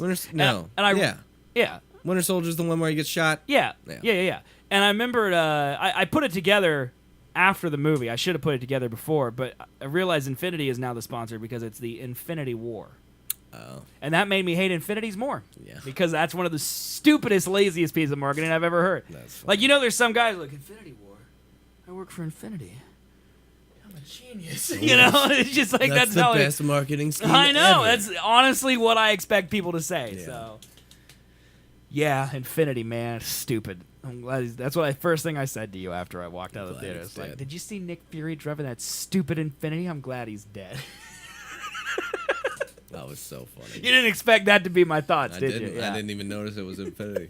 I was too focused on everybody dying. Yeah. Well, see, since I knew that like, your second viewing was like my first, because that's part of the reason I like spoilers, because I kind of know the generic plot. So I could pay attention more to how it actually happens. Yeah. You know? Like, I knew Nick Fury was going to die saying the F word. Mm-hmm. So I could look at his stupid Infinity he was driving. It improved my movie-going experience. Oh, motherfucker. It's just Sam L. Jackson doing Sam L. Jackson things, man. So anything else you want to talk about on the movie? I mean, how far are we into the show? We're at 3:52. So we've done almost 2 hours of review. That's insane. Anything else you want to say about the movie? Go see it. Because I mean, yeah, you should see it. I mean, if you don't know anything about the Marvel Universe, this movie probably isn't good, though. Because you don't really get any introduction to any of the characters really at all. That's a good point. Like if you don't know what's going on, yeah. No, I agree with that. Like I think about my parents who they don't pay attention really, haven't to it. Right. So, and then they go into it and they're like, what the fuck is happening? Well, your mom just heard the whole review. So. I got my haircut yesterday. Yeah. I was talking to this lady about. She was like, "Got any plans?" I'm like, "I'm going to see Infinity War." Yeah. She was like, "Oh yeah, is that the new Avengers?" I was like, "Uh-huh." She was like, "Oh yeah, I just watched Civil War." It's crazy to me, man. It was really good. And I was like, "Yeah, well, this one's like the big one. This one's the one that's been leading up to." Right. She's like, "Really? Already?" I'm like, "It's been 10 years!" She's like, "Didn't they just start doing them like 3 years ago?" Just want to be Dennis in his car driving to work and just start yelling. Idiots!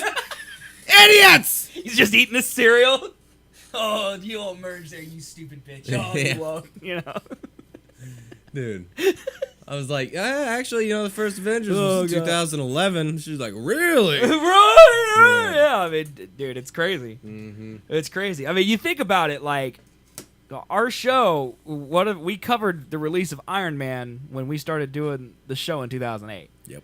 And now, that feels like forever ago. Yeah. And they've been making Marvel movies 2 or 3 a year. Yeah, that was in their Marvel intro, Marvel Studios intro. Yep, the 10. EO, yeah, dude, I IO. liked it. Yep, I liked it. That's crazy. 10 fucking years. All right, man. What'd you think of the theater itself? Because Colby and I, for some perspective, we live in this cesspool of nothingness called Wichita. It's like imagine if the Earth is a human body, the butthole is Wichita. Right, smack dab in the middle of our ass, and we're the butthole. Right, and it's not a clean one. It's a dirty, filthy butthole. Mm-hmm. All right. Now, some of you may like that, and you know what? I don't judge you. There's some people that like living here. Okay, so you're one of those people. You like being deep in the butthole. I am not one of those people. You like eating ass. Yep. You can live here. Dirty. It's dirty. Dirty ass. Okay. All right. So anyway, we live here. We've had a local theater chain called Warren Theaters here. It's one of the best in the nation. Mm-hmm. All right. And then probably a year ago now, they sold it to Regal Cinemas, which is one of the butthole of theater chains. Okay. Yeah, it's terrible. They've done no upgrades to the theaters ever since. It's been exactly the same. They changed the concessions from Pepsi to Coke. It's the only positive change I can mention. The rewards program is fantastic because I get free popcorn all the time because I have Movie Pass. But other than that, it's the same. There's no improvements. They cut costs a lot, and just like half their staff, I feel like. Right. Too. It's just very generic now. Mm-hmm. Like the bones of the theater are good, but in 15 years it won't be good anymore, and they're not going to make any upgrades. And that's kind of how I feel. So the AMC, which is American Multi-Cinema, I looked it up because my kid wanted to know what AMC stood for. I told him it was like Amazing Monkey Cups. Yeah, and he didn't think that was true. So I had to look it up. But by the way, that's based in Leawood. It's in Kansas City, which kind of blows my mind. AMC's? Yeah. Really? So it blows my mind because we didn't have an AMC here in Wichita until 3 weeks ago. It literally just opened. Mm-hmm. And Colby and I, they have a Dolby theater at this AMC, which is like they have reclining seats, they claim, and the seats rumble with you. It's supposed to have like this amazing projector and amazing sound and blah, blah, blah. Okay. And so me and Colby went and checked that out for this movie. It's the first time we ever been. And what'd you think, man? It was weird. Yeah? I don't know how I felt about, like, I liked where I sat, where we were up, because like half the front. I don't know why you sit in the front. Right, is on the ground. Right. And then the theater, or the screen is like above you by 5, 6 feet. I feel like there's 25 seats in that theater that had a good view. Right. And then there was 75 and then, that didn't. 20 feet up is the next, like, 3 rows back. There's only, like, it's small. 7, 8 rows, yeah. All I could think about is it looked like AMC bought that building and just repainted it. Yep. Like they dusted it literally with like a feather duster, and then they just painted over whatever crap was left, brought in new seats, and then they just like it smelled old. Yep. In there, like it smelled like it had been abandoned for 15 years. Because what it was a theater. Like it was called the North Rock because it's on North Rock Road. I know. It was a multiplex, but then the Warren put them out of business. Yes. Because they weren't as good. And Warren, back in the day, was very luxurious and all of that. And so they got put out of business. And then sat there for 15 years untouched until AMC came in and bought it. And it felt like the building had been sitting there for 15 years untouched. Yeah, it was not as ecstatic as I thought it would be. Like, I expected illustrious. I guess I expected it to be fancy like the Warren is, and it wasn't. Now, the chairs were nice. I didn't really like the reclining because they didn't really recline. Yeah. Like, it was more like a, and like your legs would go like this. Yeah, I got uncomfortable a couple of times. I did too. I would have rather been sitting up straight. I changed my seat to sit up straight about halfway through the movie because my back started to hurt. Right. So but you're spaced far apart from people, which was kind of nice. Yeah. Like if I weighed 800 pounds, like the man you sat next to a couple seats down, like that would be a great theater for me. But I mean, overall, the screen was a normal size. The screen was in nothing. Like I didn't feel like the seats rumbling was kind of cool. The seat rumble was pretty cool. Like when Vision got stabbed out of nowhere, like I about pooped my pants. I about pooped my pants when that happened. Okay, so it wasn't me. Here's my qualm with it. Okay. Was the audio. Okay. The fucking the score, the special effects sounds, everything that wasn't dialogue sounded amazing. Okay. But then once dialogue was happening, it sounded like it was coming out of one speaker. It sounded like very mono. I wonder if it was different on your side. Really? Like I didn't really. I thought everything was very loud. Except the audio, but I just assumed that's because I was sitting so close to the speakers. Maybe. I don't know. Generally how those theaters work is the dialogue is in the main channel, which is behind the screen, and then all of the surround stuff is on the sides. Yeah, I would think that if you're talking to a character over here, right, and then characters behind you, and they say something when they're not on screen, right, you would hear it over there rather than just in front of you. Right. It just felt very flat to me. Yeah. Like I mean, that was one of my things. I'm like, is this supposed to be impactful? Like there was no bass to Thanos' voice to me. I noticed that. But I just assumed that was just the theater. I didn't really think. I guess that it's the same to me every movie I go see. I think I'm gonna go see it in the IMAX. Maybe I've seen too many because I go to the Movie Pass movies now, and so I only go to the regular theaters. Like the last movie I saw in IMAX was Dunkirk, so it might be that you go see more movies in IMAX. And I like, where did you see Black Panther? You see it in IMAX? Yeah. So that might be the difference. Like you see it in the IMAX theater, which is super nice, and I literally when me and Chris went and saw.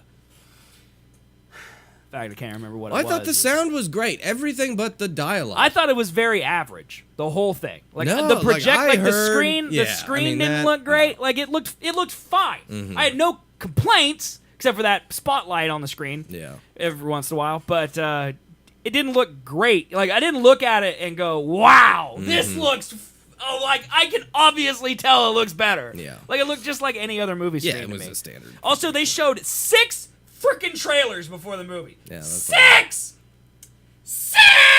Well, that's because there's a lot of movies coming out, man. Dude, I do not need to see the movie trailer for the teenagers who have powers. Yeah, that don't care. All right, show Incredibles, show Solo. Dude, Mission Impossible trailer looked pretty bad. Mission Impossible looks good. I don't need Venom. I don't need it. It's in October. Save it for Ant-Man. You don't need Venom in front of Infinity War. Like, if I was Sony, I wouldn't put that heap of garbage before Infinity War. Right. Like, if I have a movie that I'm not 100% behind, you don't put it in Infinity War because everyone's going to forget. Yeah. It's terrible. From the producers of Stranger Things and Arrival, here's some kids riding in the bus. I don't care! Yeah. Burn your movie down! I thought it was going to be like the New Mutants, but then it was just a random story. It's the next Twilight is all it is. Yeah, it was just like, okay, so there's this big superhero craze in movies right now. Let's make a teen drama into a superhero movie. Yeah, that's what it is. I didn't care. Didn't care. Don't care at all. Hate it. Looks filled with rage. But so I mean, it was fine. I don't think I'd ever choose to go there over the Warren. Right. I don't think there's any reason to. Like if I lived over there, I guess. The only reason was I got alcohol. But you can do that at the Warren. You can't do that at our Warren, but you can do it at the East Side one. Yeah. And the East Side one has reclining seats and all that stuff too. Maybe you should go try it out and see if it's better. I've been meaning to try out the Warren 21, but my sister goes there a lot. She loves it. Is it the whole East Warren? No, I think there's like 12 theaters that are Warren 21, and then there's the 17 or whatever that are regular Warren. Okay. And then the balcony has alcohol, and the Old Town Warren has alcohol. That's good. It's literally only ours. Yeah. The one right by our house, it doesn't have alcohol. That's a good point. I do like that it had a bar and stuff in it. I wish the Warren had a bar. Like, Chris was like, it'd be so much fun to come here with Colby and Britt. We could go see a movie, then we could sit at the bar. And it was like, babe, I'm a Twitch streamer. We are never doing that. And I don't think she realizes it, but she was really excited about the bar. But yeah, the guy next to me had like a Miller Lite and was just drinking it throughout the movie. And I'm like, that sounds pretty great. Dude, it was great. I didn't have any concessions of any kind. So yeah, we got in the concession line, and then it was long as shit. And then we were like, well, we can just go to the open bar over there that nobody's at. My son very loudly opened a pack of Twizzlers about 10 minutes into the movie. So he had some concessions. He loved it. So It was good. It's just I should have sat next to him. Like it was me, Chris, then my son, and it should have been Chris, me, and my son. Yeah. Because like I looked, like I just hear like Thanos is choking people, and I just hear. And I look over there, and I'm like, "You need help?" He goes, "What?" I go, "Do you need help?" He goes, "No." I'm like, "Okay." It's like just made it even worse. Seth, good job, good parenting. Like he's almost 9. He's not an invalid. He can open a friggin' pack of Twizzlers. Yeah. Apparently not quietly though. No. Well, Chris does that all the time too. Chris, you out there listening? Chris does all the time too. She opens stuff really loudly, and it just drives me insane. Or like she'll eat ice in the movie. They just like it'll be some guy dying. It's like some funeral. And I'm just like, I'm not here right now, you know. And I'm sure no one else can hear it, but it bothers me. Yeah. You know, because like people are like, is she just chewing ice? Look at that fat guy next to her. How did he land that ice chewer? Oh, because she chews ice all the time. And that's just what goes through my head every friggin' time. It drives me nuts, dude. But. Yeah, I think you're overthinking some things. Oh, yeah, you think? Yeah. You think, man? Thinking you're overthinking some stuff. All right, well, we covered Avengers Infinity War, man. We covered Avengers Infinity War. You know, the craziest thing about this score is this part right here. Hold on. I don't even think we covered all of it. I think there's definitely some things that we're forgetting, but... Dude, I mean, we didn't cover the plot at all. Yeah. Like, we did 2 hours of basically highlights. Right. Like, what are our general thoughts? What were our favorite pieces? What's the end like? Mm-hmm. I mean, that's basically what we did. Yeah. Like, the movie is so jam-packed, you know? And I expect people, you know, as they listen to our episode and more of them go see the movie and stuff, they'll come back and they'll have their own opinions, and we'll talk about it from now. I mean, I assume this movie I'll talk about as much as I talk about how much I hate Dunkirk. So. Yeah. I mean, if we talk about Marvel all the time on this show, I don't think it's going to be any different now. Right. I'm trying to figure out how to go to showing off music. Yeah. This part right here. I think it's this part. Like all of the music was great. Like you'll know what part this is right here.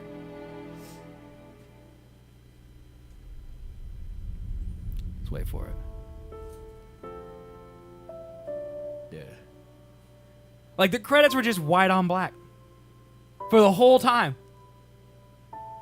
And then the words just melt away like the people in the movie. Oh, dude, it was so good. So good. The ending was just perfect. It was. It was so good. I've never been like so awestruck by a movie in so long like that. Well, and then I asked my parents who are like the arbiter of normal for me, and I'm like, "What'd you think?" And like even my dad was like, "It was excellent," you know. And like, the only thing my dad likes is like deer jerky and mowing the lawn, and like he likes Avengers Infinity War. And, like I'm just like, man, that means it was good, dude. Oh god, I want to go see it again so bad. Yeah, so bad. Yeah, dude, but it's crazy. So. We'll end the show. Hey man, we're gonna do a photo shoot after the show today. So yeah. I don't know what we're gonna do or where we're gonna do it, but that's the plans for after the show. So we're gonna actually have new branding and stuff. What do you mean sure? We're gonna update the look of the show. Yeah, we're gonna make it sweet. Yeah, Avengers style. Really, we just can't edit the look of the show because we lost all the original files somehow. Mm-hmm. Like, both Colby and I hoard everything. And somehow, both of us, the one thing we lost was the same thing, and it happened to be this show. Yeah. Like, why couldn't it have been the PSD for After Hours? I got all of those assets. I got those, too. That's there forever. Yep. Don't ever have to worry about Cameron at the strip club. We got that till the end of time. But this show, it's gone. Don't make any sense. That's all I'm saying. So we're gonna do that. So look for that in the coming weeks.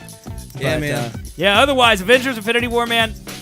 I mean, what do we give it? 10 out of 10? 10 out of 10. I mean, it's... For now. Yeah, I mean... It might hold up. It might go down. It might go up. 11 out of 10? Yeah. 11. Be 11 out of 10. It's possible. Movie equivalent of The Witcher Wild Hunt. Yep. Or The City Skylines for Colby. Sure. But anyways, guys, thanks so much for watching today. Hopefully this episode stays evergreen because I think... We did it on Sunday. Avengers Infinity War's only been out 72 hours, so I assume a lot of you haven't seen it. So you went back and listened to the show. We appreciate it.